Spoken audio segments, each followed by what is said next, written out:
So guys, आज मैं आपको मून नाइट की पूरी स्टोरी एक्सप्लेन करने जा रहा हूँ और मुझे उम्मीद है कि आपको ये वीडियो जरूर पसंद आएगी। इस कहानी की शुरुआत में हमें आर्थर एरो नाम के एक आदमी को दिखाया जाता है जो एक साहिबान में रहता था। वो एक कांच के गिलास से पानी पीकर उसे अपने स्टाफ की मदद से तोड़ देता है। फिर वो उन टुकड़ों को अपने जूतों में भरकर पहन लेता है क्योंकि आर्थर इजिप्शियन देवी एमिट को पूजा करता था, इसीलिए उनके प्रति अपने विश्वास को दिखाने के लिए कांच को अपने पैरों में रखकर रक्त बलिदान किया करता है। वहीं फिर हमें इस कहानी के मेन कैरेक्टर स्टीवन ग्रांट नाम के आदमी को दिखाया जाता है जिसे लगता है कि उसे नींद की बीमारी है क्योंकि जब भी उसकी आँख खुलती थी तो अजीबोगरीब जगह पर होता था, इसीलिए अपने पैरों में पट्टा बांधकर सोता है और चारों तरफ रेत बिछा दिया करता था। यहाँ तक कि वो अपने गेट पर भी टेप लगाया करता है ताकि उसे पता चल सके कि वो नींद में कहीं बाहर नहीं गया है। स्टीवन का कोई दोस्त नहीं होता, सिर्फ उसके पास एक गोल्ड फिश होती है जिसे उसने हाल ही में खरीदा था, इसीलिए उसका एक ही पर था। स्टीवन अपनी माँ से बात करता है और उन्हें अपने हालचाल बताता है कि हर दिन सुबह जब उसकी आँख खुलती है तो उसे ऐसा लगता है जैसे उसे किसी ने कूट दिया हो।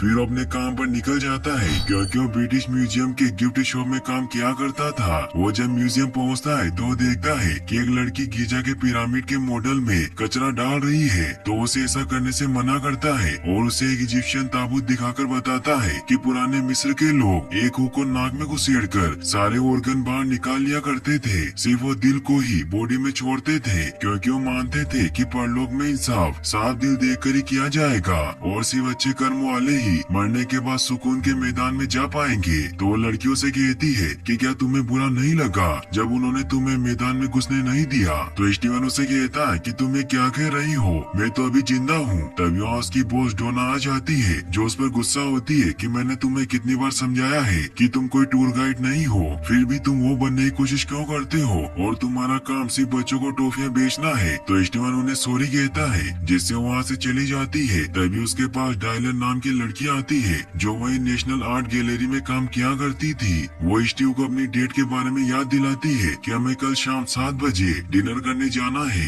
लेकिन स्टीवन को कुछ याद नहीं होता मगर वो खुश होता है कि उसके साथ डेट पर जाने वाला है। फिर शाम को जब वो डोना की मदद कर रहा था तब वो डोना को बताता है कि जब मैं आज सुबह म्यूजियम आया था तो मैंने बाहर इजिप्शियन देवताओं के सुपर क्लब एनियाड के पोस्टर लगे हुए देखे थे, लेकिन इसमें बहुत बड़ी गलती है क्योंकि एनियाड में 9 देवता होते हैं और इसमें सिर्फ 7 ही दिखाए गए हैं। स्टीवन ये सब इसीलिए कह रहा था क्योंकि वो गिफ्ट शॉप में काम करके बोर हो चुका था और उसे टूर गाइड की नौकरी चाहिए थी क्योंकि उसे इजिप्शियन गॉड की हिस्ट्री के बारे में सब कुछ पता होता है। लेकिन डोना उसकी बात नहीं सुनती और उस पर गुस्सा होती है क्योंकि उसे टूर गाइड की नौकरी नहीं देना चाहती थी। फिर स्टीवन वहाँ से वापस घर की तरफ लौट जाता है और रास्ते में स्ट्रीट परफॉर्मर के पास बैठा होता है और उसे अपनी वियर्ड लाइफ के बारे में बताता है कि मैं रात को अचानक नींद में चलने लग जाता हूँ और सुबह जब मेरी आँख खुलती है तो मैं अजीब अजीब जगहों पर होता हूँ, इसीलिए मैं रात भर जागने की कोशिश करता हूँ। फिर उसे कुछ पैसे देकर घर लौट जाता है जहाँ वो सोने से पहले हमेशा की तरह रेत बिछा देता है और गेट पर टेप लगाकर पट्टा बांधकर सो जाता है, लेकिन वो कोशिश करता है कि उसे नींद न आए, इसीलिए वो जागते रहो नाम के एक प्रोग्राम को सुनता है जिसके अनुसार वो पजल सोल्व करता है और इजिप्शियन किताबें पढ़ने लगता है। लेकिन फिर भी थकावट की वजह से उसकी आंख लग जाती है और सुबह जब उसकी आंख खुलती है तो किसी गांव टाइप की जगह पर होता है और उसका जबड़ा टूटा हुआ था। स्टीव को समझ नहीं आता तभी उसे अपने अंदर से एक अजीब सी आवाज सुनाई देती है जो आवाज उसे उसकी बॉडी को मार्क के हवाले करने को कहती है। इसका मतलब ये था कि स्टीवन के अंदर मार्क स्पेक्टर नाम की एक और शख्सियत मौजूद थी, लेकिन स्टीवन को कुछ समझ नहीं आता और जब वो अपने जेब में हाथ डालता है तो उसमें एक गोल्ड स्क्राब होता है। तभी हमें यहाँ पीछे इजिप्शियन गॉड खोंशू दिखाई देते हैं जो चंद्रमा और प्रतिशोध के गॉड होते हैं। इसका मतलब ये था कि स्टीवन को जो आवाज सुनाई दे रही थी वो खोंशू की ही थी, लेकिन जैसे ही स्टीवन पीछे मुड़ता है तो वहाँ एक बिल्डिंग होती है जिसमें से 2 लोग उस पर फायर करने लग जाते हैं। ये देखकर स्टीवन वहाँ से भागने लगता है, लेकिन वो लोग उसका पीछा नहीं छोड़ते क्योंकि स्टीवन ने उनका स्क्रैप चुरा लिया था। स्टीवन गांव में पहुंच जाता है लेकिन वहाँ हर तरफ बंदूकों से लेस लोग मौजूद होते हैं जो उसे ढूंढ रहे थे, इसीलिए उनसे बचने के लिए खुद को लोगों में छिपा लेता है। जहाँ हमें पता चलता है कि वो सभी लोग आर्थर हेरो से मिलने के लिए इकट्ठा हुए थे। आर्थर हेरो वही शख्स होता है जिसे हमें इस एपिसोड की शुरुआत में दिखाया गया था। आर्थर इजिप्शियन गॉड एमिट को समर्पित पंथ के लीडर होते हैं जिनके पास एमिट की शक्ति का अंश था। आर्थर सभी कहते हैं कि ये जगह स्वर्ग जैसी है, पर हकीकत में ये स्वर्ग नहीं है, क्योंकि लोगों के अंदर अभी भी बुराई छिपी हुई है और हम सभी लोग धरती को स्वर्ग बनाने आए हैं। फिर एक आदमी भीड़ से निकलकर अपनी आत्मा की परख करवाने के लिए आगे आता है, तो आर्थर उसके हाथ में अपना स्टाफ रखता है और एमिट की पावर से उसे परखने लग जाता है, जिससे उसके हाथ में बना तराजू का टैटू मूवमेंट करने लगता है। वो टैटू असल में आत्मा की पहचान करने वाले व्यक्ति की नैतिकता के आधार पर रंग बदलता था, जिससे अगर टैटू हरा हो जाता है तो उस इंसान को अच्छा माना जाता है, लेकिन अगर टैटू लाल हो जाता है तो उस इंसान को बुरा माना जाता है। और आर्थर उसकी आत्मा को अपने अंदर खींच लेता है, जिससे उसकी डेथ हो जाती थी। मगर आर्थर ने जिस आदमी का टेस्ट किया था उसका दिल साफ होता है, इसीलिए वो टैटू हरा हो जाता है, जिससे आर्थर बहुत खुश होता है और उस आदमी को हक कर लेता है। स्टीवन भी भीड़ में छिपा ये सब देख रहा था, क्योंकि वो आदमी अभी भी उसके पीछे थे। फिर आर्थर के पास एक और लेडी आती है और जब वो उसका टेस्ट करते हैं तो टैटू लाल हो जाता है। तो ओल्ड लेडी काफी घबरा जाती है और उन्हें कहती है कि मैंने कभी कोई गलत काम नहीं किया। तो आर्थर उसे कहता है कि मुझे विश्वास है, लेकिन तराजू सब कुछ देखता है और आगे चलकर कुछ बुरा होने वाला होगा। तभी उस ओल्ड लेडी को कुछ होने लगता है और उसकी डेथ हो जाती है। फिर आर्थर का गार्ड उसके पास आता है और उसे बताता है कि हम पर हमला हुआ है, जिससे उस आदमी ने गोल्डन स्क्रैप चुरा लिया है और उसने हमारे 2 लोगों को मार दिया और वो अब भी यही है। ये सुनकर आर्थर एशियन लैंग्वेज में सभी को नीचे झुकने को कहते हैं, लेकिन स्टीवन सबसे बाद में झुकता है, जिससे उन्हें पता चल जाता है कि स्टीवन ने ही वो स्क्रैप चुराया है। इसीलिए उसे कहते हैं कि तुम आतंकी हो। तो स्टीवन को कुछ पता नहीं होता, इसीलिए उन्हें कहता है कि मैं म्यूजियम में गिफ्ट शॉप में काम करता हूँ और मैं लंदन वापस जाना चाहता हूँ। तो आर्थर उसे कहते हैं कि मुझे स्क्रैप लौटा दो। स्टीवन उन्हें वो स्क्रैप लौटाने लगता है, लेकिन उसे जो आवाज सुनाई दे रही थी वो उसे ऐसा करने नहीं देती और वो खुद ब खुद वहाँ से भागने लग जाता है, जिससे आर्थर के आदमी उसे पकड़कर स्क्रैप छीन लेते हैं। तभी स्क्रीन ब्लैकआउट होने लगती है और स्टीवन देखता है कि आर्थर के सभी लोग मर गए हैं और स्क्रैप उसके हाथों में था। इसका मतलब ये होता है कि उस वक्त मार्क स्पेक्टर ने उसकी बॉडी पर काबू कर लिया था। ये देखकर आर्थर और बाकी सभी उसे पकड़ने आने लगते हैं। तभी उसे खोंशू की आवाज सुनाई देती है जो उसे कहती है कि अगर स्क्रैप को कुछ हुआ तो मैं तुम्हें नहीं छोड़ूंगा, जिससे स्टीवन उस स्क्रैप को बचाने के लिए एक कपकेक वैन लेकर वहाँ से भाग जाता है। लेकिन आर्थर के लोग उसका पीछा करते हैं और उसे रोकने की हर मुमकिन कोशिश करते हैं, मगर स्टीवन में मौजूद मार्क नाम की शख्सियत सभी को खत्म कर देती है। तभी स्टीवन की आँख खुल जाती है और वो बहुत खुश होता है कि ये सब एक सपना था। लेकिन तभी वो देखता है कि उसके फिश के 2 पर आ गए हैं, इसीलिए उसे वापस शॉप में लेकर जाता है और शॉप रेडियो कहता है कि कल तक इसका एक ही पर था। तो स्टीवन को कहती है कि मैंने तुम्हें कल कहा था कि सभी फिश के 2 ही पर होते हैं, लेकिन स्टीवन हैरान होता है क्योंकि वो कल यहाँ नहीं आया था। तभी वो घड़ी में देखता है कि 5 बज गए हैं, इसीलिए वहाँ से निकल जाता है क्योंकि उसे आज डायलन के साथ डेट पर जाना था।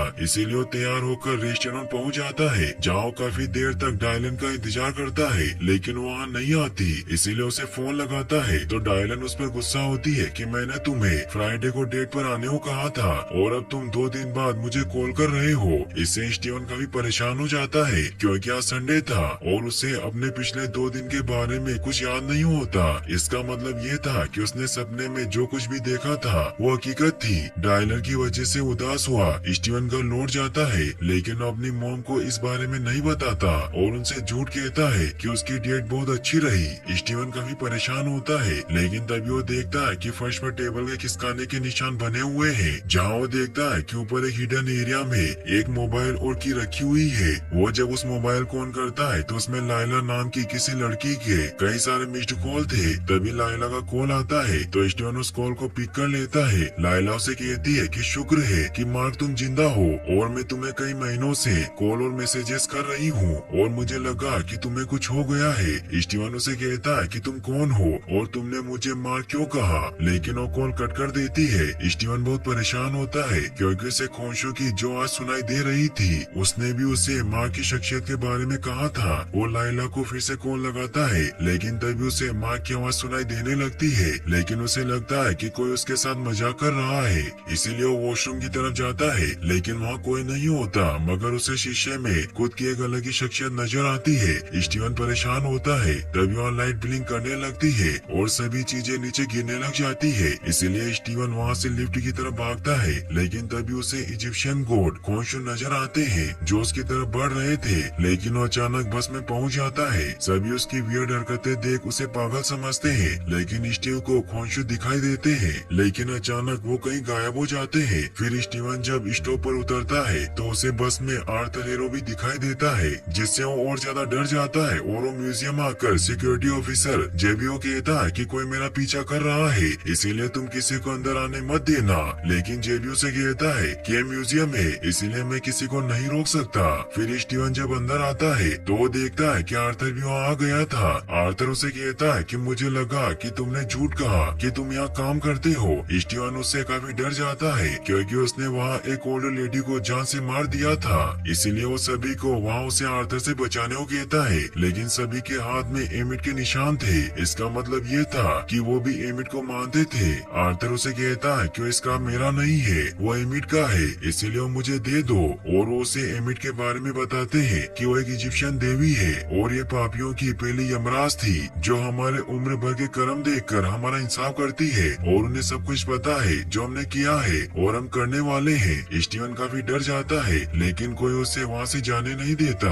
आर्थर स्टीवन को कहता है कि अगर आज एमिट आजाद होती तो हिटलर ने जो जुर्म किए वो कभी नहीं कर पाता और न ही कोई आतंकवादी पैदा होता जिससे बुराई पूरी तरह खत्म हो जाती, लेकिन उन्हें उनके साथी देवताओं ने धोखा दिया। तो स्टीवन उनसे पूछता है कि आप क्या करना चाहते हैं। तो आर्थर उसे कहता है कि मैं तुम्हारी मदद करना चाहता हूँ क्योंकि मुझे पता है कि कोई आवाज तुम्हें परेशान कर रही है। फिर वो एमिट के जादू की मदद से वो स्टीवन की नैतिकता को चेक करने लगता है, लेकिन उसका टैटू अपना रंग नहीं बदलता। इसका मतलब ये होता है कि स्टीवन का फ्यूचर डिसाइड नहीं था और आर्थर उसे कहते हैं कि तुम में एक अनिश है। स्टीवन वहाँ से चला जाता है और आर्थर भी उसे वहाँ से जाने देता है। रात को स्टीवन म्यूजियम में काम कर रहा होता है क्योंकि वो कुछ दिनों से म्यूजियम लेट आता था, इसीलिए डोना ने उसे ओवर टाइम काम करने की सजा दी थी। तभी म्यूजियम की लाइट बंद हो जाती है और वो घर जाने लगता है। तभी उसे अजीब सी आवाजें सुनाई देती है, इसीलिए वो अंदर जाता है क्योंकि उसे लगता है कि अंदर कोई डॉग घुस आया है, लेकिन वहाँ एक क्रिएचर होता है जो उसका शिकार करने आया था।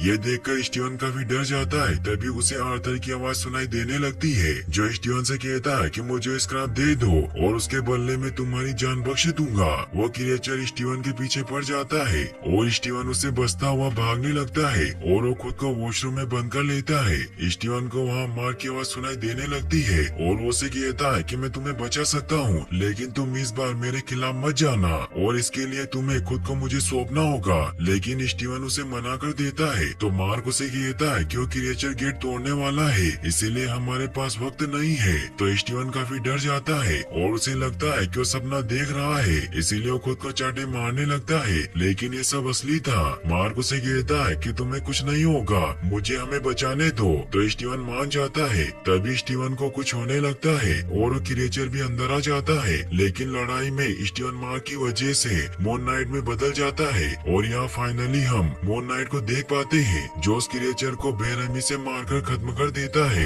फिर दिखाया जाता है कि अगले दिन जब स्टीवन की आँख खुलती है तो बहुत डरा हुआ होता है। उसे लगता है कि म्यूजियम में जो कुछ भी हुआ वो एक सपना था, इसीलिए वो रिफ्लेक्शन में मार्क को बुलाने की कोशिश करता है, लेकिन मार्क उसके सामने नहीं आता। फिर वो तैयार होकर म्यूजियम जाता है जहाँ वो देखता है कि मार्क ने रात को जो तोड़फोड़ की थी उसकी सफाई का काम चल रहा है। जेबी रात की सीसीटीवी फुटेज देखने जाता है तो स्टीवन उसे बताता है कि तुम जो कुछ भी देखने वाले हो वो बहुत भयानक होने वाला है, इसीलिए तुम उसे देखकर डर मत जाना, बस ये सोचना कि ये कोई हॉरर फिल्म है। फिर जेबी जब रात की सीसीटीवी फुटेज देखता है तो उसमें कोई जेकल नहीं होता, सिर्फ उसमें स्टीवन नजर आ रहा था, जिससे उसे लगता है कि स्टीवन ने सारी तोड़फोड़ की है। स्टीवन उसे बताता है कि मेरे पीछे एक बहुत बड़ा इजिप्शियन जेकल पड़ा था, लेकिन वो उसकी बात नहीं सुनता और सभी को लगता है कि स्टीवन पागल हो गया है क्योंकि बहुत दिनों से स्टीवन का बर्ताव बदल गया था, जिससे उसे जॉब से निकाल दिया जाता है। स्टीवन काफी उदास होता है और वो स्ट्रीट परफॉर्मर के पास बैठा उसे सब कुछ बताता है कि मुझे मेरे फ्लैट में कुछ अजीब चीजें मिली है। इससे स्टीवन को आइडिया आता है कि उसे जो चाबी मिली थी वो उससे लॉकर को ढूंढ सकता है, इसीलिए उस चाबी पर बने लोगों की लॉकर कंपनी में पहुंचता है, जहां स्टीवन गार्ड से कहता है कि मैं मेरा स्टोरेज लॉकर ढूंढ रहा हूँ, जो कि स्टीवन गार्ड या फिर मार्क के नाम पर होगा। तो गार्ड उसे पहचान लेता है क्योंकि मार्क हमेशा वहाँ आया करता था। गार्ड स्टीवन को उसके लॉकर के पास लेकर जाता है। स्टीवन जब अंदर जाता है तो उसे एक बैग मिलता है जिसमें गन, कुछ पैसे और मार्क स्पेक्टर का पासपोर्ट होता है, क्योंकि मार्क एक सीरियल किलर था। बैग में स्केरब भी होता है जिसे एक्टिवेट कर देता है, जो इजिप्शियन देवी एमिट के ठिकाने की तरफ मुँह करने लगता है। तभी उसे रिफ्लेक्शन में मार्क दिखाई देता है, जो उसे कहता है कि तुम्हें यहाँ नहीं आना चाहिए था। तो स्टीवन उससे पूछता है कि तुम कौन हो। तो स्टीवन उसे कहता है कि मैं तुम्हें नहीं बता सकता क्योंकि इससे तुम्हारी जान को खतरा हो सकता है, इसीलिए तुम अपना जिस्म मुझे सौंप दो क्योंकि मैं ही तुम्हें बचा सकता हूँ। तो स्टीवन उसे कहता है कि मैं ऐसा कभी नहीं करूँगा क्योंकि तुम लोगों को मारते हो, इसीलिए तुम मुझे बताओ कि तुम कौन हो। तो मार्क उसे बताता है कि मैं चांद की इजिप्शियन देवता खोंशू का अवतार हूँ और एक तरीके से तुम भी खोंशू के अवतार हो, और हम मिलकर मासूमों को बचाते हैं, जुर्म करने वालों पर खोंशू का खैर बरसाते हैं। स्टीवन इससे काफी डर जाता है। तो मार्क उसे बताता है कि मैंने खोंशू से एक सौदा किया था कि तुम मेरे काम में दखल नहीं दोगे, इसीलिए तुम मुझे अपना जिस्म सौंप दो ताकि मैं अपना काम खत्म कर सकूं, फिर मैं तुम्हें कभी तंग नहीं करूंगा। तो स्टीवन कहता है कि मैं इस बैग को पुलिस को दे दूंगा ताकि तुम किसी और को न मार सको। फिर वो बैग लेकर वहाँ से भागने लगता है। तभी उसे खोंशू दिखाई देता है, जो उसे कहता है कि इस बैग को वापस रख दो, लेकिन स्टीवन उसकी बात नहीं सुनता और वहाँ से डरता हुआ बाहर आ जाता है, जहाँ उसे लायला देख लेती है। स्टीवन उसकी आवाज से समझ जाता है कि वो लायला है। वो उसे अपने साथ लेकर चली जाती है क्योंकि उसे लगता है कि वो मार्क है, लेकिन स्टीवन अजीब अजीब बातें करता है और उसे समझाने की कोशिश करता है कि मैं मार्क नहीं हूँ, लेकिन लायला उसकी बात नहीं सुनती। वो सोचती है कि लोगों से बचने के लिए वो ऐसी बातें कर रहा है, इसीलिए उसे कहती है कि मैं तुम्हारी वाइफ हूँ, लेकिन तुम्हें मुझसे डरने की कोई जरूरत नहीं है। स्टीवन काफी हैरान होता है और उसे सब समझाने के लिए अपने घर चलने को कहता है। वो जब स्टीवन के फ्लैट में पहुंचते हैं तो वहाँ लायला देखती है कि स्टीवन के घर पर फ्रेंच और हायरोग्लिफिक किताबों का कलेक्शन मौजूद है। वो एक फ्रेंच किताब को पढ़ती है जो उन दोनों की फेवरेट होती है। फिर वो उसे डिवोर्स पेपर देती है और उसे कहती है कि तुमने मुझे डिवोर्स पेपर भेजे थे लेकिन इन पर साइन नहीं किया। तो स्टीवन उन पेपर पर साइन करने से मना कर देता है और उसे बताने की कोशिश करता है कि मार्क उसके लिए सही नहीं है और उसे स्केरब दिखाने लगता है, लेकिन तभी उसे मार्क नजर आता है, जो उसे कहता है कि उसे स्केरब मत दिखाना वरना आर्थर उसके पीछे पड़ जाएगा, जिससे लायला की जान जा सकती है। ये सुनकर स्टीवन उससे स्केरब छिपाने लगता है, लेकिन लायला उसे धक्का देकर वो स्केरब देख लेती है और उसे कहती है कि एमिट का ठिकाना दिखाने वाला स्केरब है जिसके लिए हम साथ मिलकर लड़े थे, और उसे लगता है कि मार्क स्टीवन बनने का नाटक कर रहा है ताकि उसे स्केरब के बारे में पता न चले। तो स्टीवन उसे कहता है कि मुझे स्केरब नहीं चाहिए क्योंकि मैं मार्क नहीं हूँ, मैं स्टीवन ग्रांट हूँ जो पहले गिफ्ट शॉप में काम करता था और मेरी जान खतरे में है और शायद सिर्फ तुम ही मेरी मदद कर सकती हो। तो लायला उसे कहती है कि क्या तुम्हें सच में कुछ याद नहीं है कि हम इसे क्यों ढूंढ रहे थे। तो स्टीवन उसे कहता है कि मुझे कुछ याद नहीं है। तभी पुलिस वहाँ आ जाती है। स्टीवन लायला को कहता है कि वो मुझे पकड़ने आए हैं क्योंकि मैंने टॉयलेट में तोड़फोड़ की थी। वो जब गेट खोलता है तो पुलिस ऑफिसर अंदर आ जाते हैं जो उसके घर में छानबीन करने लगते हैं क्योंकि उन्हें वहाँ आर्थर ने स्केरब लेने भेजा था, लेकिन लायला स्केरब लेकर खिड़की से बाहर चली जाती है जिससे उसे नहीं ढूंढ पाते। स्टीवन उन्हें बताता है कि मेरी म्यूजियम वालों से बात हो गई है, वो मुझ पर केस नहीं करेंगे, बस मुझे किश्तों में तोड़फोड़ के पैसे चुकाने होंगे। तो ऑफिसर उसे बताता है कि तुम पर चोरी का सामान रखने का इल्जाम है। तभी उन्हें वहाँ जिम बैग में माँ का पासवर्ड मिलता है जिससे उसे पकड़कर अपने साथ ले जाते हैं। वो जब मार के बारे में चेक करते हैं तो उन्हें पता चलता है कि मार के खूंखार मुजरिम है जो आतंकी गिरोह में था, जिसने इजिप्ट की रिसर्च साइट पर हमला करके आर्कियोलॉजिस्ट को जल्लादों की तरह मार दिया था। स्टीवन उन्हें समझाने की कोशिश करता है कि वो में नहीं था, लेकिन उसकी बात नहीं सुनते और उसे आर्थर के साहिबान में लेकर जाते हैं। स्टीवन इससे काफी डर जाता है। वो बाहर एक लड़की से मदद मांगने लगता है, लेकिन वो देखता है कि उसके हाथ पर भी एमिट का निशान है। तभी उसे रिफ्लेक्शन में मार्क दिखाई देता है जो उसे कहता है कि मुझसे भागने की कोई जरूरत नहीं है, खुद को मुझे सौंप दो।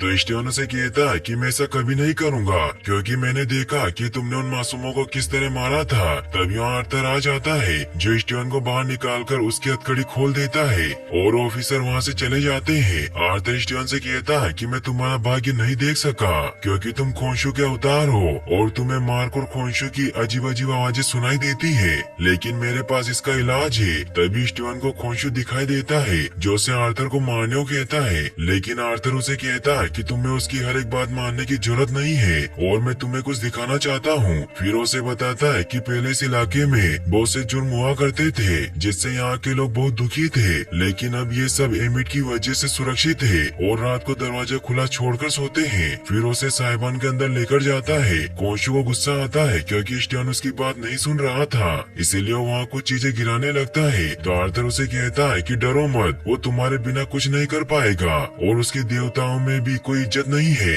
इसीलिए उसे बेदखल कर दिया गया था। तो कोंशु स्टियानो कहता है कि मैं सिर्फ उन्हें ही सजा देता हूँ जो गुनाह कर चुके हैं, इसीलिए मैं सही इंसाफ हूँ। आर्थर स्टियानो कहता है कि तुम्हारे पहले मैं खोंशु का अवतार था, इसीलिए मुझे पता है क्यों मेरे बारे में क्या कह रहा है और खोंशु सिर्फ उन्हीं को सजा देता है जो गलत राह पर चल चुके हैं। लेकिन इससे काफी देर हो जाती है क्योंकि जब तक इंतकाम का मसीहा वहाँ पहुँचता है तो जुर्म हो चुका होता है, इसीलिए एमिट असली मसीहा है क्योंकि वो जुर्म करने वालों को पहले ही परख लेती है और उन्हें जान से मार देती है, इसीलिए हमें एमिट को आजाद करना होगा। तो स्टियानो से कहता है कि मगरमच्छ जैसी दिखने वाली देवी पर हम कैसे भरोसा कर सकते हैं। तो आर्थर उसे कहता है कि उनकी परख पर शक मत करो क्योंकि एमिट दुनिया में सभी बुरे लोगों को मिटाकर अच्छाई कायम करेगी, जिसके लिए हमें वो स्केरब चाहिए क्योंकि वो स्केरब एक तरह कंपास की तरह काम करता है जो हमें एमिट के मकबरे तक ले जाएगा और मैं उन्हें आजाद कर दूंगा, जिससे वो दुनिया से सभी बुरे लोगों का नाश करके दुनिया को स्वर्ग बना देगी, इसीलिए तुम मुझे स्केरब दे दो।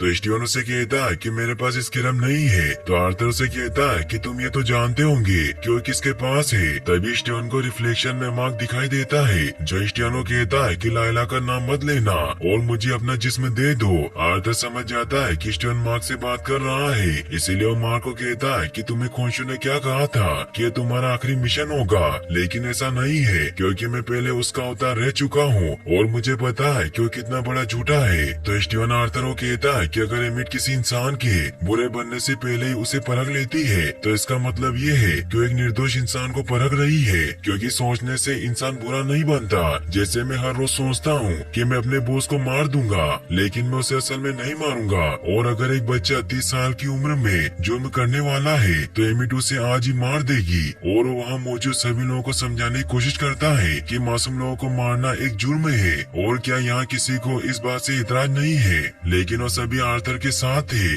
आर्थर उसे अपना स्टाफ दिखाता है और उसे बताता है कि ये मुझे एमिट का दिया हुआ एक तोहफा है और इसमें उनकी शक्ति का छोटा सा अंश बसा हुआ है, इसीलिए तुम मुझे स्केरब दे दो क्योंकि मैं तुम पर उस शक्ति का इस्तेमाल नहीं करना चाहता। लेकिन स्टियानो उसे नहीं बताता, जिससे आर्थर उस पर हमला करने के लिए आगे बढ़ता है। लेकिन तभी वहाँ लायला आ जाती है और वो आर्थर को बताती है कि स्केरब मेरे पास है। आर्थर उसे कहता है कि स्केरब मुझे दे दो, वो बहुत अनमोल है। लेकिन लायला स्टियानो के पास जाती है क्योंकि उसे लगता है कि वो मार्क है, इसीलिए उसे अपना सूट पहनने को कहती है और उसे स्केरब दे देती है और वो दोनों वहाँ से भागने लगते हैं। आर्थर इससे गुस्सा होकर एमिट के स्टाफ से एक जेकल बाहर निकाल लेता है। स्टियानो और लायला एक रूम में खुद को बंद कर लेते हैं। लायला स्टियानो कहती है कि तुम मार्क हो और तुम्हारे पास सूट है और मैंने तुम्हें इस्तेमाल करते हुए देखा है। तो स्टियानो से कहता है कि मुझे कुछ नहीं पता। रिफ्लेक्शन में मार्क भी उसे कहता है कि मुझे बाहर आने दो।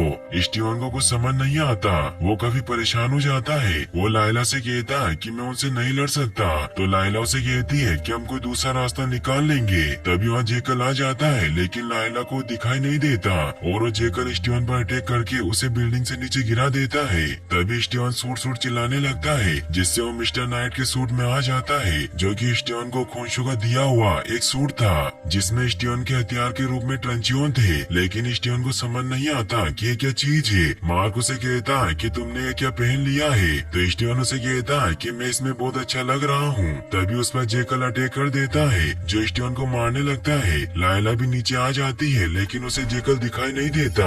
जेकल स्टियानो को बुरी तरीके से मारने लग जाता है। ये देखकर लायला उसकी मदद करने के लिए अंदाजे से जेकल पर अटैक करती है, जिससे जेकल उस पर भी अटैक करने लगता है। स्टीवन जेकल से लड़ने की कोशिश करता है, लेकिन उसे नहीं जीत पा रहा था। मार्क उसे कहता है कि जिस्म मुझे सौंप दो, लेकिन स्टीवन उसकी बात नहीं सुनता और वो फुल जोश में जेकल को पंच मारता है, जिससे वो नीचे गिर जाता है। ये देखकर वो बहुत खुश होता है, लेकिन तभी जेकल उस पर अटैक करके उसे बीच रास्ते में फेंक देता है और वो स्टीवन को मारने लगता है। वहाँ मौजूद किसी भी इंसान को जेकल दिखाई नहीं दे रहा था, इसीलिए सभी को लगता है कि स्टीवन एक पागल है। तभी वो एक कार से टकरा जाते हैं, जिससे जेकल जेकल और स्टीवन दूर गिर जाते हैं। मार्क स्टीवन को कहता है कि अपना जिस्म मुझे सौंप दो वरना वो जेकल लायला को मार देगा। तो स्टीवन उसकी बात मान लेता है और उसे अपना जिस्म दे देता है, जिससे मार्क मून नाइट के सूट में आ जाता है और अपने हथियार की सेंडार निकाल लेता है। लायला उसे कहती है कि जेकल को यहाँ से दूर ले जाओ। तो मार्क वहाँ से भागने लगता है,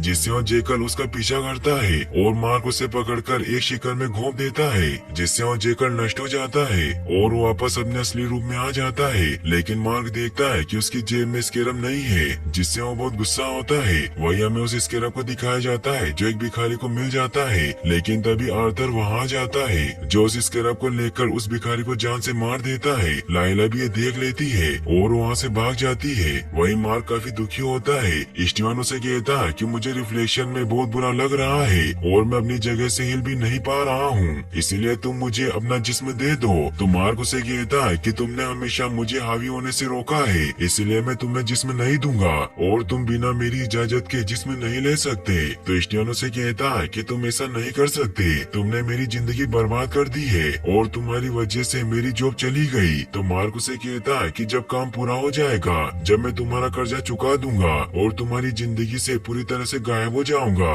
और आज ख्वाहिशों की बदौलत ही हम जिंदा है, मगर इसके लिए मुझे उनका हर एक हुक्म मानना पड़ता है। तो स्टीवन उसे कहता है कि खून तुम करते हो और इल्जाम मुझ पर आता है और तुम लायला को भी धोखा दे रहे हो, इसीलिए तुमने उसे अकेला छोड़ दिया। तो मार्क उसे कहता है कि मैं लायला को बचा रहा हूँ क्योंकि ख्वाहिशों की उस पर नजर है और उसे अपना अवतार बनाना चाहता है और मैं ऐसा होने नहीं दे सकता क्योंकि इसमें बहुत खतरा है। तो स्टीवन उसे कहता है कि तुम झूठे हो और वो मार्क की बात नहीं सुनता, जिससे मार्क को बहुत गुस्सा आता है और वो ग्लास को तोड़ देता है। तभी वहाँ खोंशो आ जाता है जो मार्क को कहता है कि तुमने जुबान दी थी कि स्टीवन दखल नहीं देगा। तो मार्क उसे कहता है कि मैं उसे संभाल लूंगा। तो खोंशो से कहता है कि मैंने देखा कि तुम ऐसा नहीं कर पाए और हमारा सौदा हुआ था और तुम सौदे को बदल नहीं सकते क्योंकि जब मैंने तुम्हें बचाया था तो तुम एक जिंदा लाश थे, इसीलिए तुम्हारा जिस्म मेरी जागीर है। तो मार्क उसे कहता है कि हम स्केरब ढूंढ लेंगे। तो खोंशो से कहता है कि आर्थर स्केरब ले गया है, जिस पर मार्क कहता है कि हम उसे दूसरे तरीके से रोकेंगे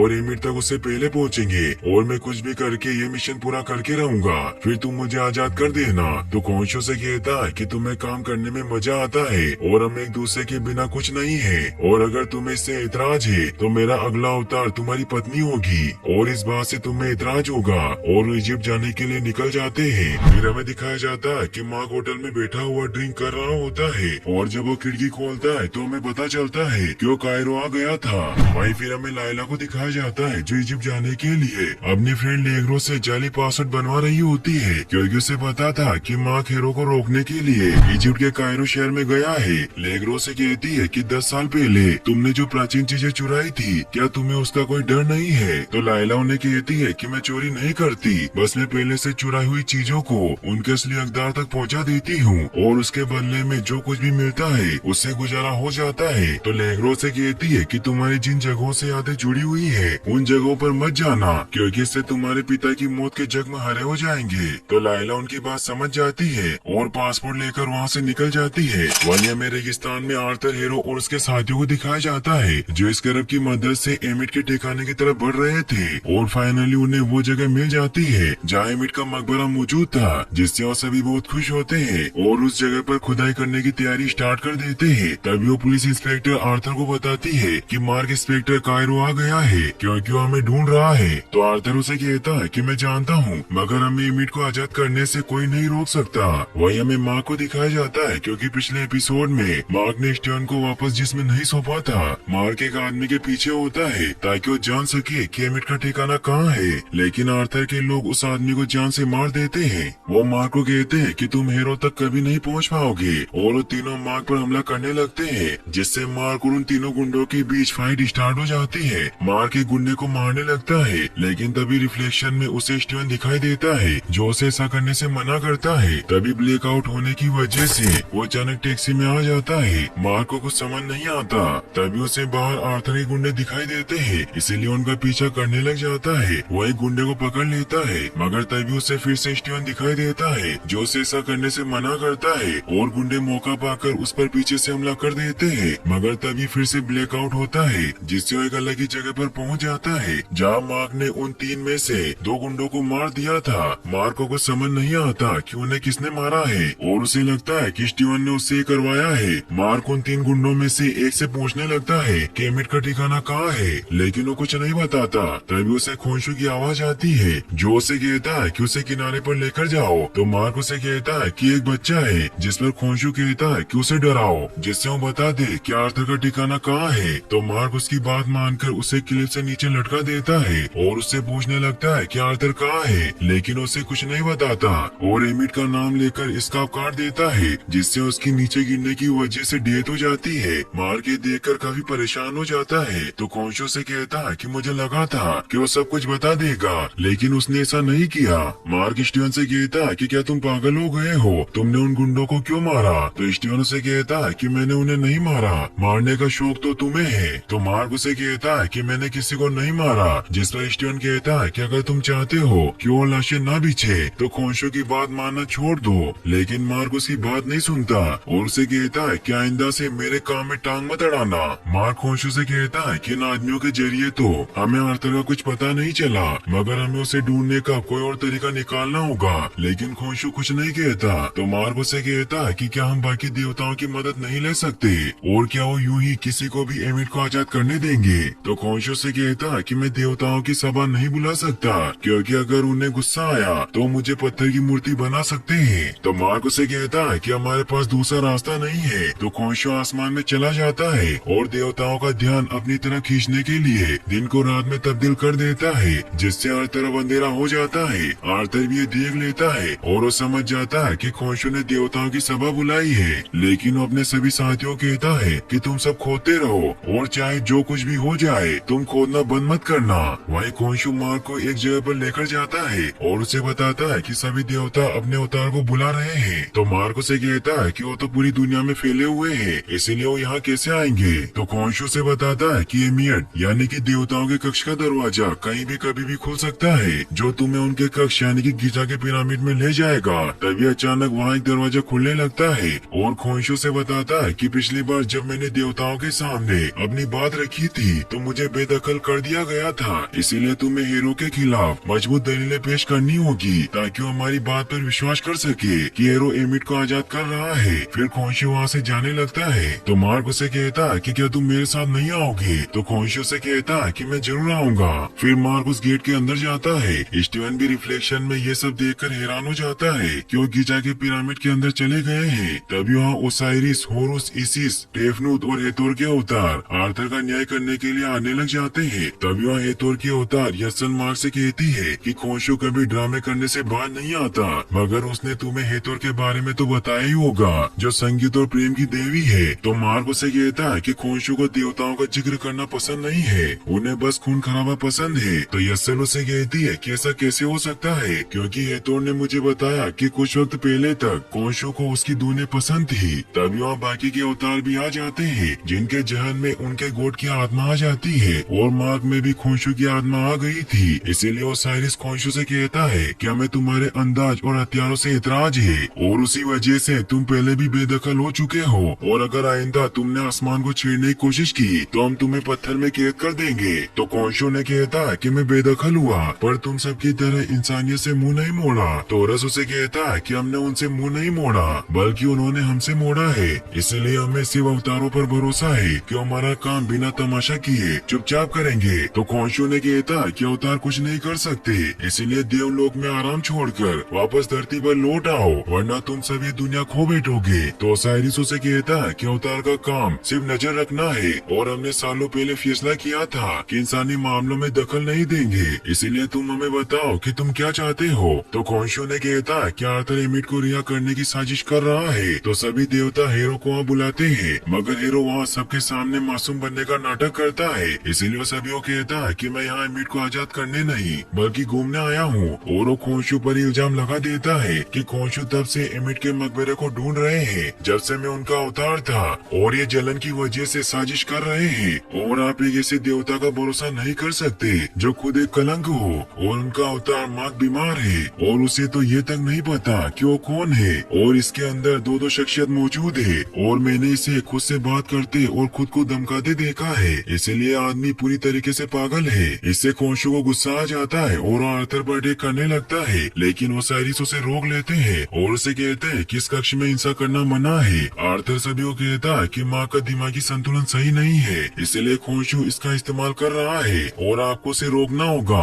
टोरस खोंशू कहता है कि हमें मार्क से बात करनी है और वो माँ की बॉडी से खोंशू को भेज देते हैं। मार्क आर्थर की बातों से काफी परेशान हो चुका था, इसलिए उन्हें कहता है कि आर्थर सच कह रहा है कि मैं बीमार हूँ, लेकिन इससे सच नहीं बदल जाता कि यह आदमी खतरनाक नहीं है। लेकिन आप सब इस बात को नहीं समझ रहे। तो साइरिस उसे कहता है कि आर्थर का जुर्म साबित नहीं हुआ है, इसीलिए हम इसे बरी करते हैं और वो सभी वहाँ से चले जाते हैं। मार्क काफी परेशान होता है तो यसन उसे कहती है कि एमिट की कब्र खोजने का एक और तरीका है और उसे बताती है कि एमिट को छिपाकर दफनाया गया था, इसीलिए उसका ठिकाना देवी देवता भी नहीं जानते क्योंकि एमिट भक्त हर जगह मौजूद है, इसीलिए उस जगह के बारे में किसी को कुछ नहीं बताया था। सिर्फ सेनफू नाम की एक सिपाही को ही एमिट के मकबरे तक जाने की जानकारी सौंपी गई थी, ताकि जब देवता कभी एमिट को माफ करना चाहे तो उसे वापस ला सके। इसीलिए अगर तुम सेनफू का ताबूत ढूंढ लो तो तुम्हें मकबरा मिल जाएगा। तो मार्क उसे पूछता है कि सेनफू का ताबूत कहाँ मिलेगा, तो यसन उसे बताती है कि किसी ने उस ताबूत को चोरी करके काले बाजार में बेच दिया था, इसीलिए मुझे कुछ पता नहीं है। तो मार्क उस ताबूत की खोज में लग जाता है, मगर उसे कुछ पता नहीं चलता। तभी लाइला भी उसके पास आ जाती है। मार्क उसे कहता है कि तुम्हें यहाँ नहीं आना चाहिए था। तो लाइला उसे कहती है कि मैं जानती हूँ कि तुम क्या ढूंढ रहे हो, इसीलिए तुम मेरे साथ चलो। फिर वो वहाँ से निकल जाते हैं। लाइला उसे बताती है कि हम एंटोन मोरगार्ड के पास जा रहे हैं, जिसे पुरानी चीजों का संग्रह करना अच्छा लगता है और पहले वो मेरा दोस्त था। और वो उसे बताती है कि मैं यहाँ तुम्हारे लिए नहीं आई हूँ, बल्कि मैं उन मासूम लोगों के लिए आई हूँ जो एरो का शिकार बन सकते हैं। तो मार्क उससे अपनी गलतियों के लिए माफी मांगता है, क्योंकि मार्क ने लाइला को नहीं बताया था कि वो यहाँ कायरो आने वाला है। तो लाइला उसे कहती है कि तुमने मुझे स्टोन वाली बात क्यों नहीं बताई, जिस पर माँ कहता है कि मैं तुम्हें कैसे बताता, कुछ दिनों पहले तो सब कुछ मेरे काबू में था, मगर मैं उस बारे में कुछ बात नहीं करना चाहता।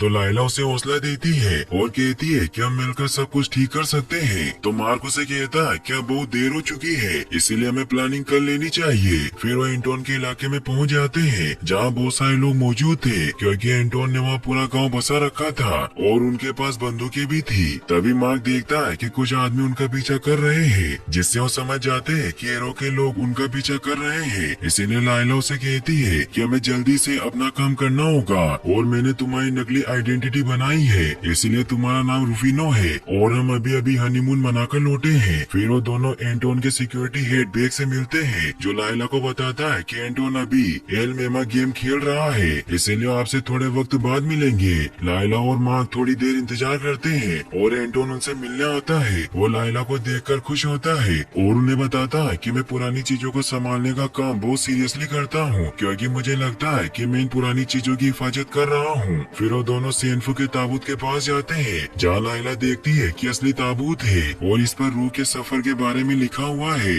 मगर इसमें ठिकाने का कहीं जिक्र नहीं है। तभी माँ को स्टीवन दिखाई देता है, जो उसे बताता है कि एमिट के ठिकाने की जानकारी एक पहेली में छिपी हुई है। तो मार्क लाइला को कहता है कि तुम एंटोन को थोड़ी देर बाहर रोक कर रखो, मुझे स्टीवन से बात करनी है। तो लाइला उसकी बात मान लेती है और वो बाहर बेक और एंटोन के पास जाकर उन्हें कहती है कि मेरे हस्बैंड प्रे कर रहे हैं, इसीलिए आप थोड़ी देर अंदर मत जाइए। मार्क स्टीवन को कहता है कि तुम क्या बताना चाहते थे। तो स्टीवन उसे कहता है कि अगर तुम्हें मेरी मदद चाहिए तो तुम्हें मुझे आजाद करना होगा। तो मार्क उसे कहता है कि हमारे पास वक्त नहीं है और अगर तुम नहीं बताना चाहते तो मैं सभी को मारकर पता कर लूंगा। तो स्टीवन उसे कहता है कि ऐसा मत करो, मैं तुम्हें बताता हूँ। और उसे कहता है कि लाश का कपड़ा देखो और उसके सिरों को मोड़ दो, क्योंकि इस पहेली को सोल्व करने के लिए हमें तारों का मिलान करना होगा। तभी बेग वहाँ आ जाता है, क्योंकि उन्हें उस पर शक हो गया था। मार्क बेग से गन छीन लेता है, मगर उन्होंने लाइला पर गन पॉइंट कर रखी थी, इसलिए माँ को उसे गन वापस देनी पड़ती है। एंटोन लाइला को कहता है कि मैंने सोचा था कि मैं तुम्हारी सारी गलतियाँ माफ कर दूंगा। तो लाइला उसे कहती है कि तुम गलत समझ रहे हो, हम बहुत सारी जानें बचाना चाहते हैं और चाहो तो तुम खुद ताबूत में जाकर देख लो। तभी बेग उसे बताता है कि कोई आपसे सेनफू के ताबूत की डील करने आया है, जो कि आर्थर होता है। वो एंटोन को कहता है कि मैं तुम्हें उस ताबूत के बदले इसके रब दे सकता हूँ। तो लाइला एंटोन को समझाने की कोशिश करती है कि आर्थर हमें फंसा रहा है, इसीलिए उसकी बातें मत सुनो, क्योंकि वो चाहता है कि हम कभी उस ठिकाने पर ना पहुँच सके। तो एंटोन उसे कहता है कि मैं तुम पर भरोसा नहीं कर सकता, तुमने मुझे धोखा दिया। तो आर्थर उन्हें कहता है कि तुम्हें झगड़ने की कोई जरूरत नहीं है और वो लाइला लायला को बताता है कि तुम इजिप्ट नहीं आना चाहती थी क्योंकि जो जख्म तुम्हें पापा के कत्ल से मिले थे तुम उन्हें खुरेदना नहीं चाहती, मगर उन पर मरहम लग सकता है अगर मार्क तुम्हें सच्चाई बता दे। लेकिन वो ऐसा नहीं करेगा क्योंकि जैसे वो खुद की नजरों में गिरा है वो तुम्हारी नजरों में भी गिर जाएगा। फिर वो एंटोन को एमिट का स्टाफ दिखाता है और उसे कहता है कि इस छड़ी में जो ताकत है मैं तुम्हें उसका इस्तेमाल करना सिखा सकता हूँ। और वो एमिट की पावर से सेनफू के ताबूत को खत्म कर देता है और वहाँ से निकल जाता है। खोशु मार्क को कहता है कि योद्धा का रूप लो और किसी को भी मत बख्शना। तो मार्क मून नाइट के रूप में आ जाता है जिससे एंटोन के सभी गार्ड उस पर हमला करने के लिए आने लगते हैं। लायला भी मार्क का साथ देती है और उसे कहती है कि तुम सभी का ध्यान भटकाओ और मैं सेनफू की कब्र का कपड़ा हासिल करती हूँ। तो मार्क उसकी बात मान लेता है और सभी गार्ड को खत्म करने लग जाता है। वही लायला सेनफू की कब्र के सभी फटे हुए टुकड़ों को हासिल कर लेती है, मगर तभी बेग वहाँ आ जाता है तो लायला उस पर हमला करने लगती है। वही मार्क भी चुन चुन कर सभी को मार रहा होता है, लेकिन स्टीवन उसे परेशान करता है और उसे किसी को भी मारने से मना करता है, जिससे वो स्टीवन को जिस्म दे देता है। और स्टीवन मिस्टर नाइट के सूट में आ जाता है और वो सभी गुंडों को शांत करने की कोशिश करता है, मगर गार्ड उसके शरीर में भाला घुसेड़ने लग जाते हैं। ये देखकर स्टीवन मार्क को वापस जिस्म दे देता है और वो वापस मून नाइट के सूट में आ जाता है, लेकिन सभी गार्ड उसे पकड़ लेते हैं। वही लायला पर बेग भारी पड़ता है और उसे मारने की कोशिश कर रहा होता है, लेकिन लायला अपने नेकलेस को अलग कर लेती है जिसे उसने खास हमला करने के लिए बनाया था और वो उन दोनों चाकू को बेग के सीने में घोंप देती है और गन लेकर माँ की मदद करने लगती है। लेकिन तभी एंटोन उस पर हमला कर देता है। ये देखकर माँ को गुस्सा आ जाता है और वो एक एक करके सभी को खत्म कर देता है और लायला को बचाकर एंटोन को मार देता है। फिर वो वहाँ से एक कार लेकर निकल जाते हैं। लायला माँ को कहती है कि क्या हीरो सच कह रहा था कि तुमने मुझसे सच छिपाया है। तो मार्क उसे कहता है क्यों बकवास कर रहा था और वो तुम्हें मेरे खिलाफ भड़का रहा है। तो लायला भी उसकी बात समझ जाती है, मगर वो उसे कहती है कि जब मुझे तुम्हारे बारे में पता चला तो मुझे लगा कि अब हमारे बीच में और कोई भी बात छिपी नहीं रह सकती, पर हर बार और कुछ सामने आ जाता है और लगता है कि मैं तुम्हें जानती नहीं हूँ। तो मार्क उसे कहता है कि तुम मुझे नहीं जानती और वो रेगिस्तान में आ जाते हैं, लेकिन एरो के लोग उनका पीछा कर रहे थे। मार्क और लायला एक जगह पर रुकते हैं जहाँ वो सेनफू के कपड़े को वापस जोड़ने लग जाते हैं, लेकिन उसे नहीं जोड़ पा रहे थे क्योंकि आर्थर ने उस कपड़े के टुकड़े टुकड़े कर दिए थे। लायला माँ को कहती है कि हमें स्टीवन की जरूरत है क्योंकि इन सभी चीजों में माहिर है, इसीलिए हमें उसे मौका देना चाहिए। तो खोशो से कहता है कि पहले हम देवताओं को बुलाकर फंस गए थे और अब हम उस बावले को नहीं बुला सकते, वो तुम्हें जिस्म वापस नहीं करेगा। मगर माँ को कोई दूसरा तरीका नजर नहीं आ रहा था, इसलिए वो स्टीवन को जिस्म सौंप देता है। स्टीवन उन सभी टुकड़ों को जोड़ने लग जाता है और वो लायला को बताता है कि इजिप्शियन ने दुनिया को रास्ता खोजना सिखाया क्योंकि इजिप्ट में सब एक जैसा होता है, इसीलिए उन्होंने सूरज और तारों से रास्ता ढूंढने का एक अनोखा तरीका बनाया। और वो सेनफो के उन कपड़े को जोड़कर पहली को सोलू कर लेता है। लायला ये देखकर बहुत खुश होती है क्योंकि उस चित्र में उन्हें कॉन्स्टेलेशन दिखाई दे रहा था। तो लायला तारों से सितारों के कोऑर्डिनेट्स ढूंढने के लिए उसे स्कैन करने लगती है। तो स्टीवन उसे कहता है कि उतना आसान नहीं है जितना कि आप सोच रही है, क्योंकि सेनफू ने ये निशान 2000 साल पहले बनाए थे और तारे अपनी जगह बदलते रहते हैं, और अगर हमें वो गलती से दिख भी गए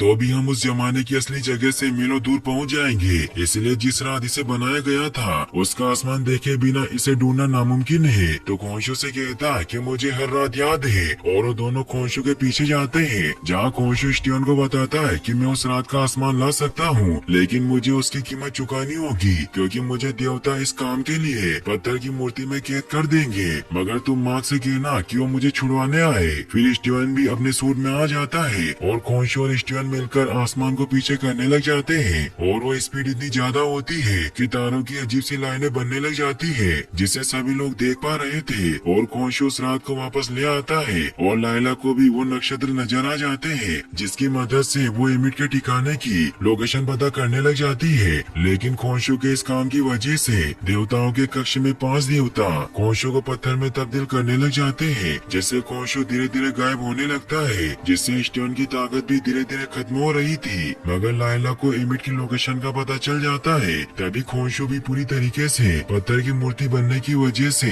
गायब हो जाता है और इससे स्टीवन भी बेहोश हो जाता है। फिर हमें दिखाया जाता है कि ओसाइरिस का अवतार सेलिमेरो को देवताओं के चेम्बर में लेकर आता है और उसे कहता है कि तुम खोशो के बारे में बिल्कुल सही थे और उसने हमारे लिए कोई रास्ता नहीं छोड़ा, इसलिए वो बाकी गुनहगारों की तरह यही कैद रहेगा। तो हीरो खोंशू से अकेले में बात करता है और उसे कहता है कि तुम्हारे हुक्म पर मुझे लोगों को तड़पाने में मजा आता था, लेकिन वो मेरा सबसे बड़ा गुनाह है। मगर तुम मुझे तकलीफ नहीं देते तो मैं समझ ही नहीं पाता कि सुकून की असली अहमियत क्या होती है। इसलिए मैं वो करूँगा जो तुम कभी नहीं कर पाए और मेरी जीत के जिम्मेदार तुम होगे, क्योंकि तुम्हारी वजह से ही मैं ऐसा बना हूँ। फिर अगले दिन हमें दिखाया जाता है कि ओसाइरिस का अवतार सेलिम खोंशू की मूर्ति यानी कि उसाबदी को एक कक्ष में लेकर जाता है, जहाँ खोंशू की उसाबदी को बाकी के देवताओं की उसाबदी के साथ रख देता है। वही हमें स्टीवन को दिखाया जाता है जिसकी पावर जाने की वजह से वो बेहोश हो गया था, जिससे उसके अंदर ना तो खोंशू की कोई पावर बची ना ही कोई सूट बचा था। लायला उसे होश में लाने की कोशिश कर रही होती है, लेकिन तभी आर्थर के लोग वहाँ जाते हैं क्योंकि वो उनका पीछा कर रहे थे, इसीलिए उन पर हमला कर देते हैं। लेकिन लायला बहुत ही चालाकी से अपनी कार में छिप जाती है, जहाँ उसे फ्लेयर स्टिक दिखाई देती है, इसीलिए स्टिक की मदद से आर्थर के लोगों पर हमला कर देती है, जिससे उनकी गाड़ी में रखी हुई बुलेट ब्लास्ट हो जाती है और आर्थर के लोग मारे जाते हैं। स्टीवन ये देखकर हैरान होता है कि लायला ने उन्हें मार दिया। फिर वो दोनों आर्थर को रोकने के लिए एमिट के ठिकाने की तरफ बढ़ने लग जाते हैं। वो उस जगह काफी करीब पहुंच जाते हैं, लेकिन आगे का रास्ता काफी सकरा था, इसीलिए वो पैदल ही आगे बढ़ते हैं और कुछ ही घंटों में एमिट के ठिकाने पर पहुंच जाते हैं। लेकिन वो देखते हैं कि वहाँ कोई नहीं है, क्योंकि आर्थर और उसके साथी अंदर जा चुके थे। इसीलिए लायला स्टीवन को कहती है कि हमें अंदर जाने का कोई और तरीका ढूंढना होगा और वो वहाँ कैंप से अपनी जरूरतों का सामान लेने लग जाते हैं। स्टीवन को रिफ्लेक्शन में मार्क दिखाई देता है जो उसे कहता है कि तुम मुझे जिस्म दे दो, क्योंकि हमारे पास सूट नहीं है, जिससे ना तो हमारे जख्म बनेंगे ना ही शक्ति मिलेगी। लेकिन स्टीवन उसकी बात नहीं सुनता, तो मार्क उसे कहता है कि मैं ऐसी मुश्किलों का सामना कर चुका हूँ और तुम अकेले नहीं हो। तो स्टीवन उसे कहता है कि मैं जानता हूँ कि मैं अकेला नहीं हूँ, लायला मेरे साथ है। तो मार्क समझ जाता है कि वो लायला से प्यार करने लगा है, इसीलिए उसे कहता है कि अगर तुमने लायला को छूने की कोशिश की तो मैं तुम्हें नहीं छोड़ूंगा। लेकिन स्टीवन उसकी बातों पर ध्यान नहीं देता और वहाँ से चला जाता है। लायला और स्टीवन नीचे मकबरे में जाने की तैयारी करने लगते हैं, जहाँ लायला स्टीवन को बेड से बांधते वक्त उसे किस करने लगती है। तो स्टीवन उसे बताता है कि मार्क तुम्हें बचाना चाहता है, इसीलिए वो तुमसे दूर जा रहा था, क्योंकि उसे लगता है कि खोंशू तुम्हें अवतार बना लेगा और मार्क ऐसा नहीं चाहता। तो लायला उसे कहती है कि उसे मेरी फिक्र करने की कोई जरूरत नहीं है और वैसे भी मुझे रखवाली नहीं चाहिए, मुझे सिर्फ ईमानदारी चाहिए और वो खूबी सिर्फ तुम में है। तो स्टीवन इससे खुश हुआ लायला को किस कर लेता है, क्योंकि अब वो दोनों एक दूसरे को पसंद करने लगे थे। मगर मार्क इस बात से खुश नहीं था, इसलिए जब लायला मकबरे के अंदर जाती है तो मार्क स्टीवन पर हावी होकर उसे पंच मारता है, जिससे स्टीवन सीधा ही अंदर गिर जाता है। लायला वहाँ अपने डेड अब्दुल्ला अल फुली की याद में वहाँ उनके फर्स्ट अल्फाबेट लिखती है और वो स्टीवन को बताती है कि मेरे डेड एक फेमस जिद्दी आर्कियोलॉजिस्ट थे और अगर आज वो जिंदा होते तो इस जगह को देखकर बहुत खुश होते। फिर वो दोनों आगे बढ़ने लगते हैं, जहाँ उन्हें एक भूल भुलैया दिखाई देती है, जहाँ आगे जाने के 6 रास्ते थे, जो कि असल में आयोफोरस की पहेली थी। लायला को वहाँ कुछ गोलियां दिखाई देती है, लेकिन उसे समझ नहीं आता कितनी गोलियां किस पर चलाई होगी। स्टीवन समझ जाता है कि ये पूरी जगह होरस की आँख का निशान है, इसीलिए वो वहाँ पत्थर पर होरस की आँख बनाता है और लायला को बताता है कि एमिट का आखिरी अवतार इजिप्ट का राजा फेरो था, जिससे वो खुश होते हैं। स्टीवन लायला को बताता है कि होरस की आँख मन की आँख थी जो 6 इंद्रियों को दर्शाती है और इसमें जो लंबी लाइन होती है वो जीबान को दर्शाती है, जिससे लायला समझ जाती है कि एमिट की आवाज उसका अवतार था। इसीलिए वो सीधी लाइन वाले रास्ते की तरफ बढ़ने लग जाते हैं, जहाँ उन्हें हेका पुजारियों के चित्र दिखाई देते हैं। हेका पुजारी दरअसल प्राचीन मिस्र के जादूगर होते थे, जिन्हें उनके फेरो यानी कि राजा की रक्षा के लिए उनके साथ दफनाया जाता था। लायला स्टीवन को बताती है कि यहाँ कई सारी मम्मी रखी हुई है, इसलिए ये वो सभी लोग होंगे जिन्होंने इस मकबरे में घुसने की कोशिश की होगी, लेकिन हेका पुजारियों ने इन्हें मार डाला। तभी स्टीवन को वहाँ ताजा खून और मांस दिखाई देता है। ये देखकर लायला उसे कहती है कि हमें यहाँ से आगे बढ़ना होगा, लेकिन वहाँ आगे हड्डियाँ और खून के निशान थे, जिससे स्टीवन काफी डर जाता है और वो लायला को कहता है कि हमें किसी दूसरे रास्ते से चलना चाहिए और उसे वहाँ ऊपर एक रास्ता दिखाई देता है। तो लायला स्टीवन को वो रास्ता चेक करने के लिए ऊपर चढ़ा देती है, जहाँ स्टीवन देखता है कि वहाँ लाश पर लगाने वाले मसाले और मुर्दों को ताजा रखने की सारी चीजें रखी हुई है। और स्टीवन को वहाँ आगे जाने का रास्ता नजर आ जाता है, जिससे वो बहुत खुश होता है। तभी उसे गोलियों की आवाज सुनाई देती है, जिससे उन्हें समझ नहीं आता कि आर्थर के लोग किस पर फायरिंग कर रहे हैं। तभी वहाँ कोई आने लगता है, इसीलिए स्टीवन लायला को छिपने को कहता है। तभी वहाँ पर एक एका पुजारी उस पुलिस इंस्पेक्टर की बॉडी लेकर आता है, जो एपिसोड 2 में स्टीवन को आर्थर के पास लेकर गया था, जिसका नाम बिली था। वो एका पुजारी बिली को मार देता है, क्योंकि उसने फेरो यानी कि राजा के मकबरे में आने का जुर्म किया था। और वो बिली के सारे अंगों को निकाल कर बोतलों में भरने लग जाता है, ताकि उसका ममीफिकेशन कर सके। स्टीवन और लायला ये देखकर काफी डर जाते हैं। लायला भी वहाँ उसी पत्थर के पीछे छिपी होती है। तभी एका पुजारी को स्टीवन की आवाज सुनाई देती है, इसीलिए ऊपर आने लग जाता है। यह देखकर लायला स्टीवन को बचाने के लिए उस एका पुजारी का ध्यान भटकाती है और वहाँ से भागने लग जाती है, जिससे मार्क उस एका पुजारी पर टेबल फेंक देता है, जिससे उसे लगता है कि उसने उसे मार दिया। और वो मकबरे की तरफ जाने वाले रास्ते से आगे बढ़ने लग जाता है। वही लायला भी दूसरे रास्ते से भाग रही होती है, जिससे वो एक खाई में गिरने से बाल बाल बच जाती है और उस खाई के साइड में बने पत्थरों की मदद से आगे बढ़ने लगती है। मगर वो एका पुजारी मरा नहीं था, इसीलिए वो लायला को पकड़ लेता है और उसे मारने लगता है। लेकिन लायला उसका हाथ तोड़ देती है और उस फ्लेयर स्टिक को उसकी आग में घुसाकर खाई में फेंक देती है, जिससे वो खुद भी बहुत मुश्किल से नीचे गिरने से बचती है। लायला काफी घबरा जाती है। तभी आर्थर हेरो भी वहाँ आ जाता है। वह स्टीवन फेरो के मकबरे में पहुँचता है, जो कि बहुत शानदार मकबरा था, जिससे स्टीवन को पता चल जाता है कि वो मकबरा अलेक्जेंडर द ग्रेट का है, जो बरसों से खोया हुआ था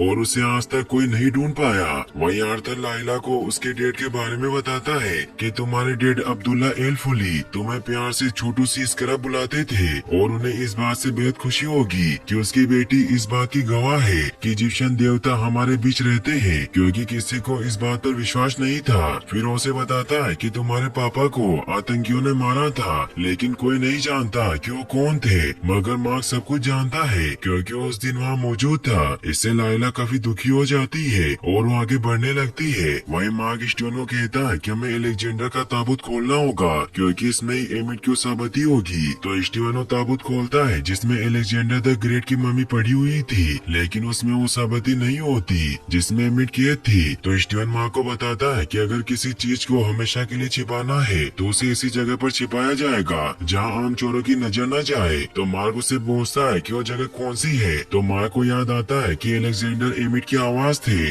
इसलिए वो अलेक्जेंडर की मम्मी के मुंह में हाथ डालता है, जिससे उसे एमिट की साबती मिल जाती है, जिससे वो बहुत खुश होता है और उसे लायला को दिखाता है। मगर लायला बहुत गुस्सा होती है, इसीलिए वो स्टीवन को कहती है कि क्या मार्क मेरी बात सुन सकता है। तो स्टीवन मार्क को अपना जिस्म दे देता है। तो लायला उससे पूछती है कि मेरे पापा के साथ क्या हुआ था, लेकिन मार्क उसे कुछ नहीं बताना चाहता था, इसीलिए उसे लेकर वहाँ से निकलने लगता है। लेकिन लायला जाने से मना कर देती है। तो मार्क उसे कहता है कि मैं तुम्हें सब कुछ बताऊंगा, लेकिन पहले हमें यहाँ से निकलना होगा। लेकिन लायला जाने से मना कर देती है और उसे कहती है कि क्या तुमने ही मेरे डेड को मारा था। तो मार्क उसे कहता है कि मैंने उन्हें नहीं मारा। तो लायला उसे कहती है कि तुम वहीं मौजूद थे और तुमने देखा था कि उन्हें किसने मारा। तो मार्क उसे बताता है कि मेरे साथी ने लालच में आकर वहाँ मौजूद सभी लोगों को मार डाला और मैंने तुम्हारे पापा को बचाने की कोशिश की थी, पर मैं नहीं बचा पाया। इससे लायला बहुत दुखी हो जाती है और वो मार्क पर गुस्सा करती है और उसे कहती है कि तुम एक कातिल को उनके पास लेकर गए। तो मार्क उसे कहता है कि मैं अपने साथी को वहाँ लेकर गया था,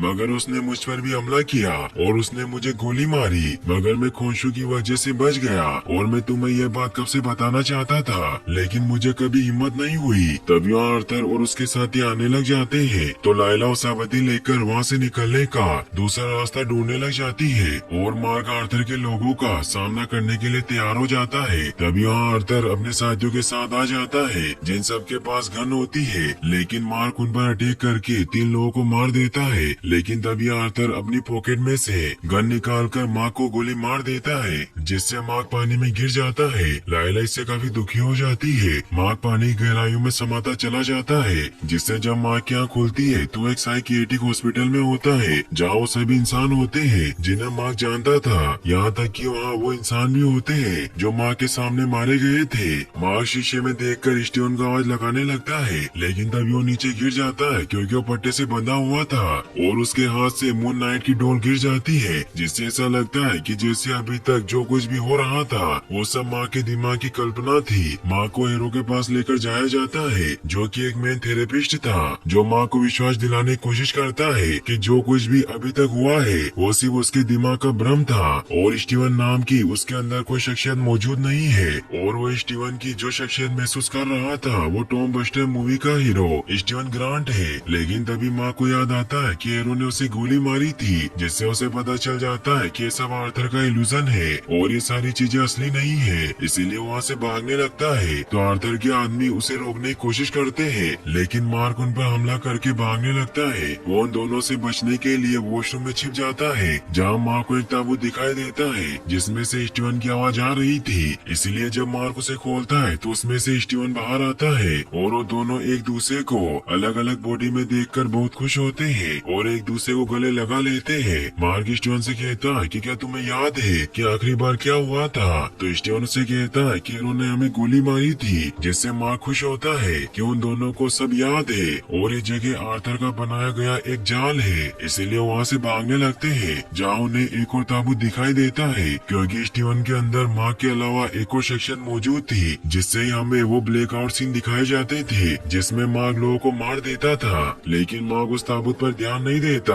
और आगे बढ़ जाता है। तभी वहाँ इजिप्शियन देवी तवरेत आ जाती है जो कि हिप्पो की तरह दिखाई दे रही थी और जब वो उन्हें हाय कहती है तो काफी डर जाते हैं और डरने की वजह से मार्क अपनी इमेजिनेशन में हीरो के सामने पहुंच जाता है जहाँ हीरो से विश्वास दिलाने की कोशिश करता है कि तुम मरे नहीं हो और न ही तुम किसी गोट के उतार हो, बस ये सब तुम्हारे दिमाग की कल्पना है और हकीकत में तुम शिकागो के मेंटल हॉस्पिटल में हो जहाँ का डॉक्टर मैं हूँ और तुम बहुत जल्द ठीक हो जाओगे। जिससे मार्क भी कंफ्यूज हो जाता है तो हीरो से बताता है कि तुम्हारी बुरी आदतों की वजह से तुमने अपनी शख्सियत को दो भागों में बांट दिया था, इसलिए देवी तवरेती तुम्हारे और स्टीवन के बीच के फासले को सुलझा सकती है और तुम्हें समझा सकती है कि आखिर तुम्हारे साथ क्या हो रहा है। लेकिन मार्क को कुछ समझ नहीं आ रहा था, इसीलिए वहाँ से निकलने लगता है, मगर तभी हीरो के लोग उसे इंजेक्शन लगाकर बेहोश कर देते हैं, जिससे मार्क वापस वहीं पहुँच जाता है जहाँ उसके सामने इजिप्शियन देवी तवरेत आ गई थी। वो उन दोनों से कहती है कि तुम दोनों मर चुके हो और तुम अभी इजिप्शियन मृत्यु लोक डुआर्ट में हो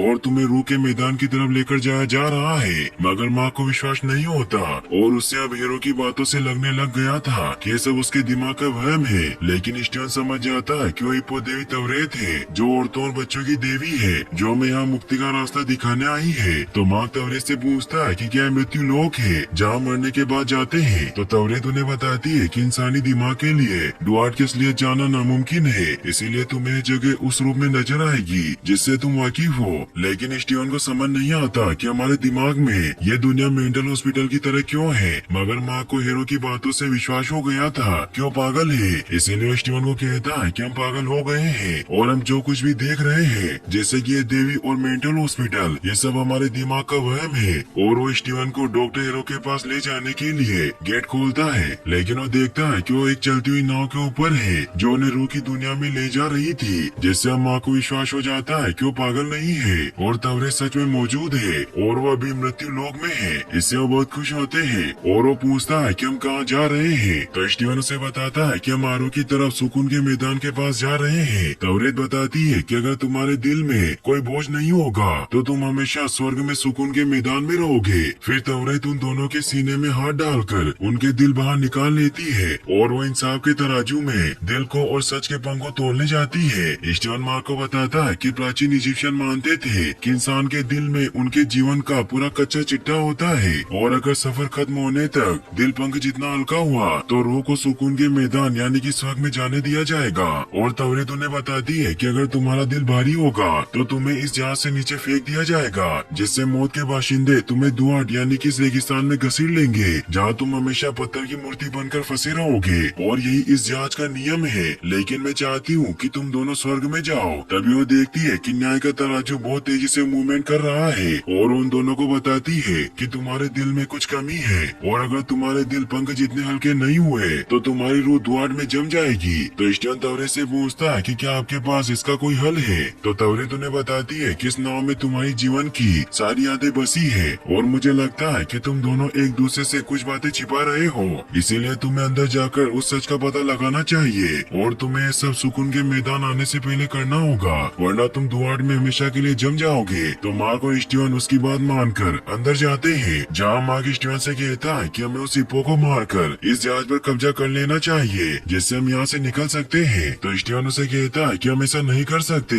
वो एक देवी है, इसीलिए हमें उन राज का पता लगाना चाहिए जो हम एक दूसरे से छिपा रहे हैं। तभी स्टीवन देखता है कि वहाँ हर एक अलग कमरे में उनकी अलग अलग यादें बसी हुई है। तभी स्टीवन को किसी बच्चे की आवाज सुनाई देती है, इसीलिए जब वो उस रूम में जाता है तो उसे लाशों का एक कैंटीन दिखाई देता है, जहाँ मार्क देखता है कि यहाँ वो सभी लोग मौजूद है जिन्हें उसने मारा था। स्टीवन मार्क से पूछता है कि तुमने इन सभी लोगों को क्यों मारा? तो मार्क बताता है कि सभी मुजरिम थे जो लोगों को मारते थे, इसीलिए खोशू के कहने पर मैंने इन्हें सजा दी, लेकिन मैं भी अपनी जिंदगी से परेशान हो चुका था, इसीलिए मैं हमेशा सोचता था कि इन सभी में से कोई मुझे मार दे, मगर खोशू की हीलिंग पावर की वजह से ऐसा कभी नहीं हो सका। स्टीवन देखता है कि मार्क के सच बोलने की वजह से तराजू धीरे धीरे स्थिर हो रहा है। तभी स्टीवन को वहाँ एक बच्चा दिखाई देता है और उसे लगता है कि मार्क ने उसे भी मार दिया था, इसीलिए उस बच्चे के पीछे जाता है, लेकिन वो बच्चा भागकर एक रूम में चला जाता है। मार्क स्टीवन को रोकने की कोशिश करता है, लेकिन स्टीवन अंदर से गेट बंद कर देता है, जहाँ उस रूम में मार्क के बचपन की यादें थी। जहाँ स्टीवन को पता चलता है कि मार्क का एक और छोटा भाई भी था जिसका नाम रेंडल था, और एक दिन जब वो साथ में खेलने निकले थे तो एक गुफा में चले गए, मगर तभी पानी बढ़ने की वजह से वो अंदर फंस गए थे। स्टीवन उन्हें रोकने की कोशिश करता है, लेकिन स्टीवन कुछ नहीं कर सकता था क्योंकि ये सब तो सिर्फ यादें थी जो बचपन में मार्क के साथ हुआ था। मार्क भी उस रूम में पहुंचता है जब उसके छोटे भाई का शौक मनाया जा रहा था, क्योंकि उस गुफा में से मार्क तो बाहर आ गया था, लेकिन रेंडल अंदर ही फंसकर मर गया था। इससे मार्क की माँ वेंडे को बहुत गहरा सदमा लगा, जिससे वो मार्क को रेंडल की मौत का जिम्मेदार मानती थी। इससे अब वो बहुत ही सहमी सी रहने लगी थी, और वो मार्क से ना तो ज्यादा बात करती, ना ही मार्क के बर्थडे में शामिल होती थी, और वो मार्क को बार बार यही ताना मारा करती थी कि तुम अपने भाई से जलते थे और मुझे समझ जाना चाहिए था कि तुम एक दिन उसे मार दोगे। मार्क भी इससे काफी ज्यादा उदास रहने लगा था, जिससे अपने रूम में जाकर छिप जाया करता था। स्टीवन भी उस रूम में जाने लगता है, लेकिन मार्क उसे रोक लेता है और उसे बाहर ले आता है। स्टीवन मार्क को कहता है कि तुमने मोम को कैसे याद रखा है, क्योंकि मुझे मेरी मोम जैसे याद है वैसी बिल्कुल नहीं थी, वो मुझे बहुत प्यार करती थी। तभी वहाँ स्टीवन वो पल देखता है जब मार्क बड़ा हो गया था और वो अपनी माँ से परेशान होकर घर छोड़कर चला गया। मार्क स्टीवन को ये सब देखने से मना करता है और उसे हिट करता है, जिससे वो जगह पर पहुँच जाते हैं जहाँ चारों तरफ लाशें पड़ी हुई थी। स्टीवन समझ जाता है कि वही जगह है जहाँ मार्क ने होस्टेज को मारा था, तो मार्क उसे बताता है कि मैंने ऐसा कुछ नहीं किया और हीरो के लोग झूठ बोल रहे थे। फिर उसे सच्चाई बताता है कि मैंने बिना पूछे मिलिट्री से छुट्टी ली, इसीलिए मुझे नौकरी से निकाल दिया गया, और जॉब न होने की वजह से मैं काम मांगने के लिए कमांडिंग ऑफिसर बुशमन के पास गया, और उसने मुझे इजिप्शियन मकबरे को लूटने के प्लान में शामिल किया, लेकिन उसके बाद में उसका इरादा बदल गया और सभी होस्टेज को मारने के ऑर्डर दिए, जिसमें लाइला के डेड अब्दुल्ला अल फुली भी शामिल थे, लेकिन मैं किसी को नहीं मारना चाहता था, इसीलिए मैं सभी को बचाकर वहाँ से निकल गया। लेकिन मेरे साथी जो इस मिशन को अंजाम देने आए थे उन्होंने लालच में सभी को मार दिया। तो स्टीवन उससे पूछता है कि तुम्हारे साथ क्या हुआ था, तो मार्क उसे खोशू के मकबरे में लेकर जाता है, जहाँ वो देखता है कि मार्क को भी उन्होंने गोली मार दी थी, इसीलिए वो रेंगते रेंगते खोशू के मकबरे में पहुँच गया था, मगर वो हिम्मत हारने की वजह से वो खुद को गोली मारने वाला था, मगर तभी उसे खोशू की आवाज सुनाई दी। खोशू ने उसे कहा कि मुझे योद्धा की तलाश है जो मेरा इंतकाम ले, और मैं जिन कसूरवारों को सजा दूं उन्हें वो मिटा दे और मासूमों की रक्षा करे, और तुम्हें मुझे वो खूबी साफ दिखाई दे रही है क्योंकि तुम्हारा जहन बहुत बेमिसाल है, इसीलिए तुम मेरे अवतार बनने के लायक हो। और वो मार्क से सौदा करता है कि अगर मैं तुम्हारी जान बख्श दूं तो तुम कसम खाओगे कि तुम रात के मुसाफिरों की रक्षा करोगे और जो उन्हें नुकसान पहुंचाएंगे उनसे मेरा इंतकाम लोगे। तो मार्क हाँ कर देता है, जिससे अब मार्क मून नाइट बन जाता है। तभी स्टीवन को वहाँ बबल्स की आवाज सुनाई देती है, इसीलिए वो दोनों बाहर जाते हैं, जहाँ तवरेत उन्हें बताती है कि देवलोक में हाहाकार मच रहा है, जिससे बेचैन रूहों को बिना न्याय दिए उन्हें वक्त से पहले रेत में जमा दिया जा रहा है। मार्क समझ जाता है कि ये सब हीरो कर रहा है, इसीलिए स्टीवन तवरेत से कहता है कि हमें वापस जाना होगा। तो तवरेत उन्हें कहती है कि अगर मैं तुम्हें जिंदा कर भी दूं तो तुम गोली लगी हुई बॉडी में वापस लौटोगे, जिससे तुम्हारे घाव कभी नहीं भरेंगे। तो स्टीवन उसे कहता है कि हमें खोशू को रिहा करना होगा, क्योंकि खोशू की पावर से ही हमारे जख्म बढ़ सकते हैं और इसके अलावा हमारे पास और कोई तरीका नहीं है। तो तवरेत उन्हें कहती है कि तुम्हें ओसाइरिस के द्वार से गुजरना होगा, जिससे तुम जिंदा हो पाओगे, और वो बोट को ओसाइरिस के दरवाजे की तरफ मोड़ लेती है और उन्हें कहती है कि हमारे पास वक्त नहीं है, इसीलिए तुम्हें जल्दी से तराजू का संतुलन बनाना होगा। तो मार्क और स्टीवन अंदर जाते हैं, जहाँ स्टीवन मार्क को कहता है कि हमें वापस उसी कमरे में जाना होगा जहाँ तुमने मुझे जाने से रोक लिया था, मगर मार्क उसे ऐसा करने से मना करता है क्योंकि वो अपनी पुरानी बातों को याद नहीं करना चाहता था। स्टीवन उसे कहता है कि हम नरक में सड़ने वाले हैं, इसीलिए अगर हम जिंदा नहीं हुए तो हीरो जीत जाएगा और वो सभी लोगों को मार देगा, और अगर लायला की जान चली गई तो तुम उसके जिम्मेदार होगे। मार्क इससे काफी परेशान हो जाता है, वो सोचने लगता है कि सब झूठ है और वो खुद को मारने लग जाता है, जिससे वो वापस से अपनी इमेजिनेशन से हीरो के पास पहुंच जाता है, जहाँ हीरो से शांत करता है और उसे बताता है कि तुम्हें क्या लगता है कि तुमने स्टीवन की शख्सियत अपने अंदर बनाई है ताकि जिंदगी में जो भी गलतियां तुमने की है उनसे तुम अपना मुंह छिपा सको और ऐसा विश्वास कर सको जैसे तुमने एक नॉर्मल लाइफ जी है। या फिर स्टीवन ने माँ को बनाया है ताकि उसकी माँ ने उस पर जो जुर्म किए थे वो उनका बदला सभी इंसानों से ले सके, लेकिन माँ को कुछ याद नहीं होता, जिस पर हीरो कहता है कि इन बातों को जानने का सिर्फ एक ही तरीका है कि तुम्हें स्टीवन को सब कुछ सच सच बताना होगा, जिससे ये चीजें समझ आएगी और तुम्हें सच्चाई का पता चलेगा। तो मार्क उसकी बात समझ जाता है और वो स्टीवन को लेकर बचपन वाले माँ के रूम में जाता है, जहाँ मार्क अपने माँ के गुस्से की वजह से कमरे में छिपा रहता था। स्टीवन माँ को कहता है कि ये कमरा मेरा ही है, लेकिन ये सब जो कुछ हो रहा है वो मुझे याद नहीं है, मगर स्टीवन तभी वहाँ टॉम राइडर मूवी के हीरो स्टीवन ग्रांट का पोस्टर देखकर समझ जाता है कि मार्क अपनी माँ से बहुत परेशान हो चुका था क्योंकि उसे हमेशा बेड से मारा करती थी, इसीलिए मार्क ने अपने अंदर स्टीवन ग्रांट की शख्सियत पैदा कर ली थी ताकि वो भी अपनी एक नॉर्मल लाइफ जी सके, जिससे स्टीवन को बुरे लम्हों की कुछ बातें याद नहीं थी। स्टीवन इन सब से काफी हैरान होता है कि उसका कोई वजूद नहीं है और उससे माँ की कल्पना है। मार्क के देखकर स्टीवन को बाहर ले आता है और उसे कहता है कि तुम्हें इन यादों से दूर रहना चाहिए। तो स्टीवन माँ को मुक्का मारता है और उसे कहता है कि मुझे लगा था कि मैं असली हूँ पर मैं तुम्हारा बनाया हुआ एक किरदार हूँ। तो मार्क उसे कहता है कि मेरी वजह से तुम्हें खुशहाल और नॉर्मल लाइफ मिली और इससे कोई फर्क नहीं पड़ता कि तुम असली नहीं हो, क्योंकि तुमने जो जिंदगी जी थी उसमें मॉम तुमसे प्यार करती थी, बल्कि वो अभी तक भी जिंदा है लेकिन वो कब की मर चुकी है। फिर उसे बताता है कि जब सालों पहले मैं घर छोड़कर चला गया था तो आज से 2 महीने पहले मुझे डेट का कॉल आया था ताकि मैं माँ के शिवा पर जा सकूं, लेकिन मैं नहीं जा पाया। स्टीवन इससे काफी परेशान हो जाता है, जिससे एक बार स्टीवन हीरो के पास पहुंचता है। स्टीवन हीरो को देखकर हैरान होता है कि वो एक डॉक्टर है जिसकी मूंछें मौजूद थी और उसे वहाँ बहुत सारी इजिप्शियन चीजें दिखाई देती है। हीरो से कहता है कि तुम खुद इस हॉस्पिटल में आए थे जब तुम्हारी माँ गुजर गई थी। इससे स्टीवन काफी गुस्सा होता है और उसे कहता है कि मेरी माँ अभी भी जिंदा है। तो हीरो उसकी माँ को कॉल लगाता है लेकिन वो कोई जवाब नहीं देती क्योंकि वो मर गई थी। इससे स्टीवन पूरी तरह से समझ जाता है कि वो सिर्फ माँ के दिमाग की महज एक कल्पना है। फिर माँ की मोम सैंडी का शिवा वाला सीन दिखाया जाता है और उसके डैड ने माँ को भी वहाँ बुलाया था, लेकिन माँ अंदर नहीं गया क्योंकि अपनी माँ से परेशान था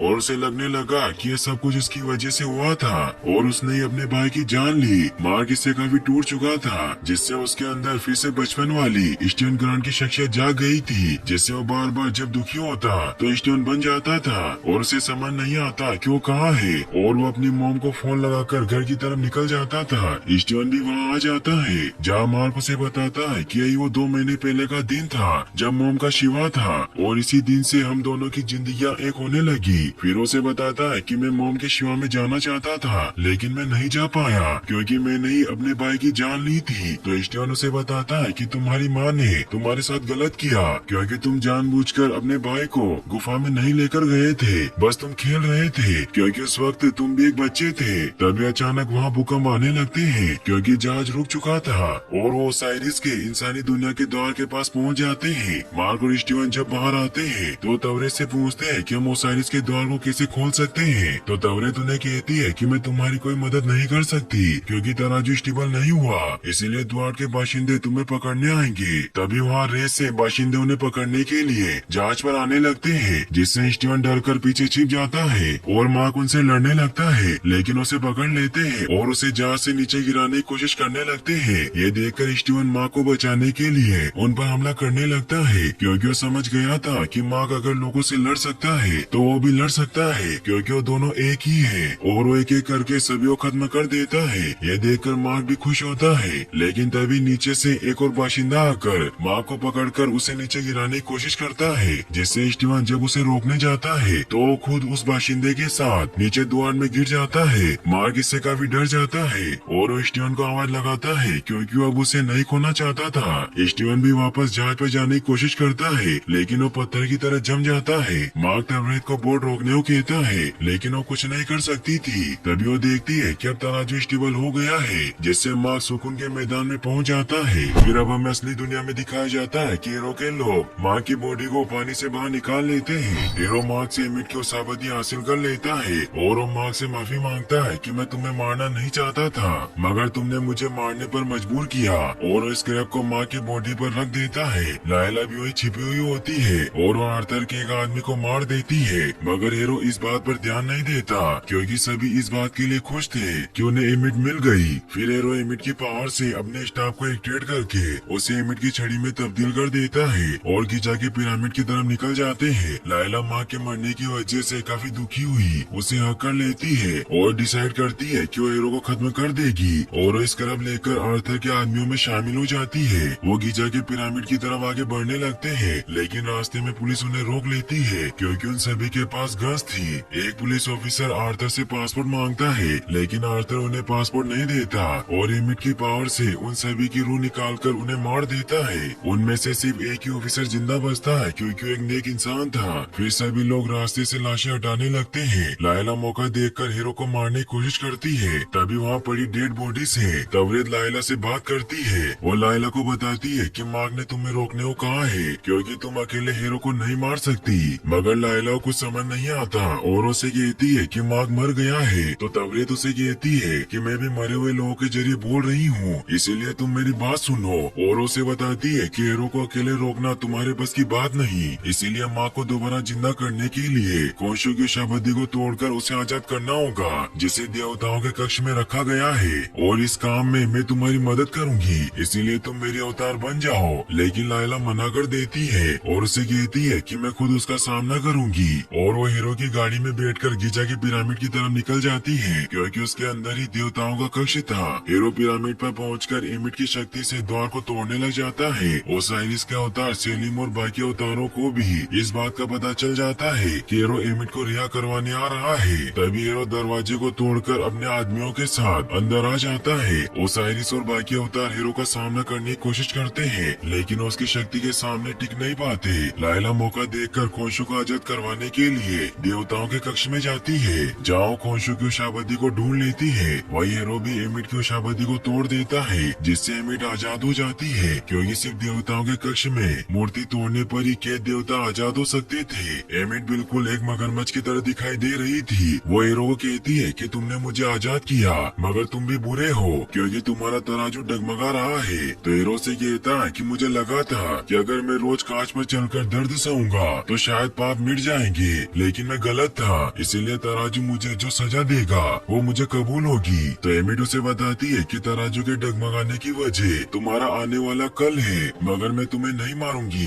क्योंकि आने वाले कल में तुम मेरी खिदमत करोगे इसीलिए मैं तुम्हारी मौत टाल रही हूँ। फिर वो उसे बताती है कि मैंने एक बार एक ऐसे खादिम पर भरोसा किया था जो तराजू के मुताबिक बड़ा नेक था पर उसने मुझे 2000 साल तक कैद करवा दिया। जिस पर हीरो ने कहता है कि मैं आपके लिए कुछ ऐसे बग ढूंढ कर लाया हूँ जिनके तराजू बिल्कुल भी नहीं डगमगाते और वो आपकी हर एक बात मानेंगे। जिस पर एमिट कहती है कि मुझे रिहा तो तुमने करवाया इसीलिए मुझे तुम जैसा अवतार चाहिए इसीलिए तुम मेरी बात मानो और अपने सभी पुराने जख्म बुलाकर मेरी खिदमत करो। तो हीरो भी उसकी बात मान लेता है जिससे एमिट उसे अपना अवतार बना लेती है। वही लायला भी खोशु की मूर्ति को तोड़ देती है जिससे खोशु आजाद हो जाता है। वो लायला को कहता है कि मैं माँ को इस दुनिया में महसूस नहीं कर पा रहा हूँ इसका मतलब ये है कि वो शहीद हो गया होगा और वो लायला को उसका अगला अवतार बनने को कहता है लेकिन लायला उस पर गुस्सा होती है और उसे कहती है कि तुम्हारी वजह से माँ की जान चली गई और तुमने उसकी पूरी जिंदगी बर्बाद कर दी इसीलिए मैं ऐसा कुछ नहीं करूँगी क्योंकि मुझे तुम पर भरोसा नहीं है जैसे माँ को नहीं था इसीलिए मैं तुम्हारा साथ तो जरूर दूंगी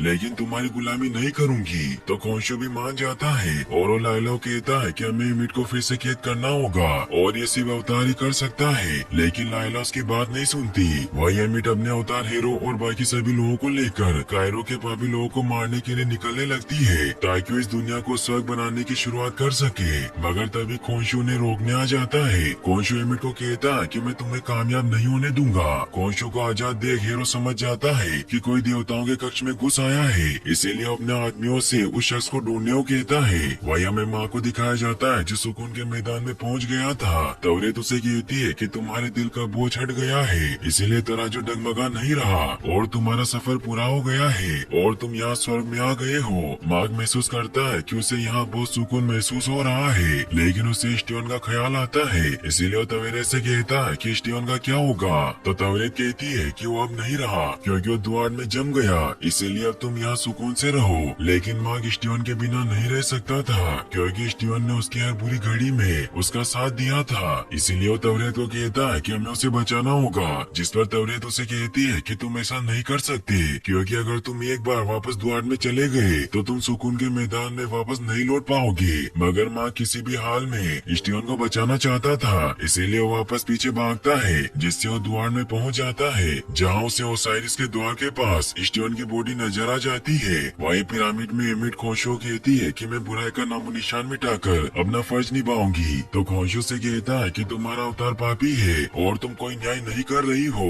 बस तुम एक ऐसी दुनिया बनाना चाहती हो जहाँ सिर्फ तुम्हारे भक्त रहेंगे।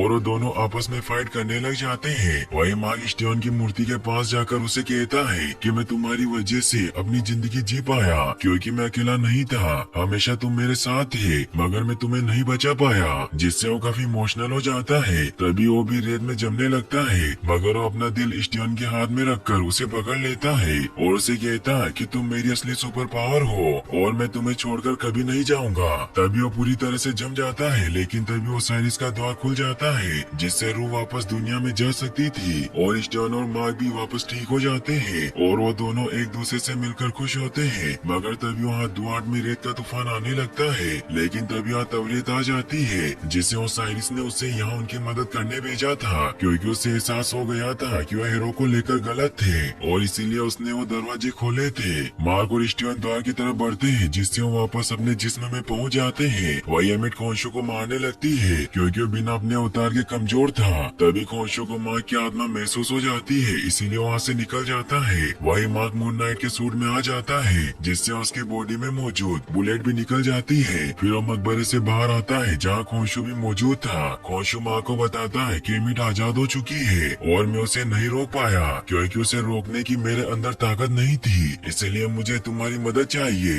मगर तभी स्टीवन जिस्म ले लेता है और वो खोशो से कहता है कि हम तुम्हारा साथ देंगे, लेकिन काम पूरा होने के बाद तुम्हें हमें आजाद करना होगा। स्टीवन ऐसा इसलिए कह रहा था क्योंकि उसे पता चल गया था कि लायला ने उसका अवतार बनने से मना कर दिया होगा। खोशो से कहता है कि हमारे पास सौदेबाजी का वक्त नहीं है क्योंकि एमिट दुनिया के आधे लोगों को मार देगी, जिस पर स्टीवन कहता है कि ये सब हमने आपसे ही तो सीखा है। तो खोशो को कोई रास्ता नजर नहीं आता और वो स्टीवन को वचन देता है कि मैं काम पूरा होने के बाद तुम दोनों को आजाद कर दूंगा। तो स्टीवन इससे खुश होता है। फिर खोशो अपनी पावर से दिन को रात में तब्दील कर देता है और मार्क उड़कर वहाँ से कायरो की तरफ निकल जाता है। वही ओसाइरिस के अवतार की हालत काफी खराब होती है, तो लायला उसे सहारा देती है और उससे पूछती है कि हम एमिट को कैसे रोक सकते हैं। तो सेलिम उसे बताता है कि देवताओं के इस कक्ष में बहुत शक्ति है, इसीलिए हमें एमिट को मूर्ति की बजाय उसके अवतार के शरीर में कैद करना होगा क्योंकि मूर्ति से ज्यादा शरीर को मिटाना आसान होता है, लेकिन इस प्रोसेस को सिर्फ अवतार ही कर सकते हैं जो हम नहीं बचे।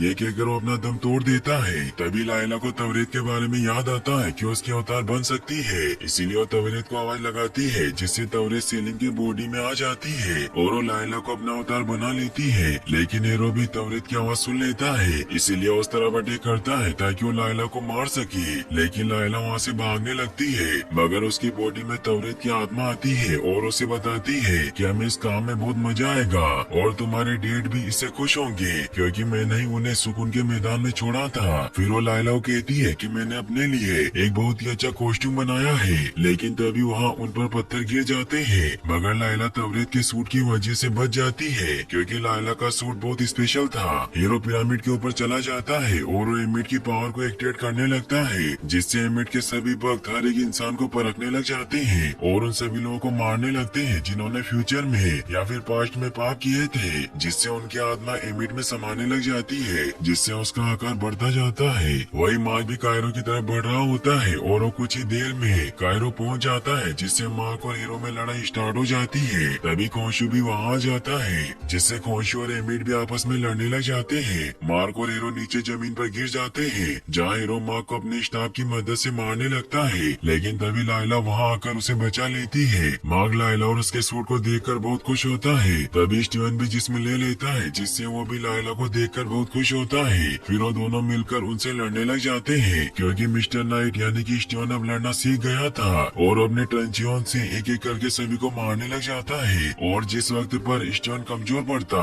उस वक्त मार्क जिस्म ले लेता है और लोगों को मारने लगता है, क्योंकि वो दोनों अब एक हो गए थे और वो एक दूसरे को बिना रिफ्लेक्शन के भी सुन पा रहे थे। लेकिन अभी भी हीरो मार्क और लायला पर भारी पड़ रहा होता है। वही एमिट और खोशू लड़ रहे होते हैं, लेकिन खोशू एमिट को नीचे गिरा देता है। तो एमिट उसे कहती है कि हम दोनों बुराई मिटाना चाहते हैं, बस हमारे तरीके अलग है, इसीलिए हमें लड़ने की बजाय एक हो जाना चाहिए। तो खोशू से कहता है कि हमें बहुत फर्क है, क्योंकि मैं सिर्फ गुनाह करने वालों को सजा देता हूँ, जिस पर एमिट कहती है कि मैं गुनहगारों को गुनाह करने नहीं देती, और वो खोशू को इन बातों में फंसाकर उसे नीचे गिरा देती है। वहीं लायला और मार्क मिलकर हीरो को पकड़ लेते हैं और उसे स्टाफ से अटैक करने नहीं देते, मगर हीरो अपनी जान बचाने के लिए वैन में बैठे मासूम लोगों पर अपनी पावर से अटैक करता है, जिससे लायला उन्हें बचाने जाती है और एक लड़की को बचा लेती है। वो लड़की लायला से कहती है कि तुम इजिप्शियन सुपर हीरो हो, जिससे वो खुश होती है। फिर लायला कार में फंसे सभी लोगों को बाहर निकालती है, मगर तभी हीरो के लोग लायला पर हमला करने लगते हैं। वही हीरो भी अपनी पावर से मार्क पर अटैक करने लगता है। साथ ही उसे कहता है कि अगर तुमने एमिट की मर्जी चलने दी होती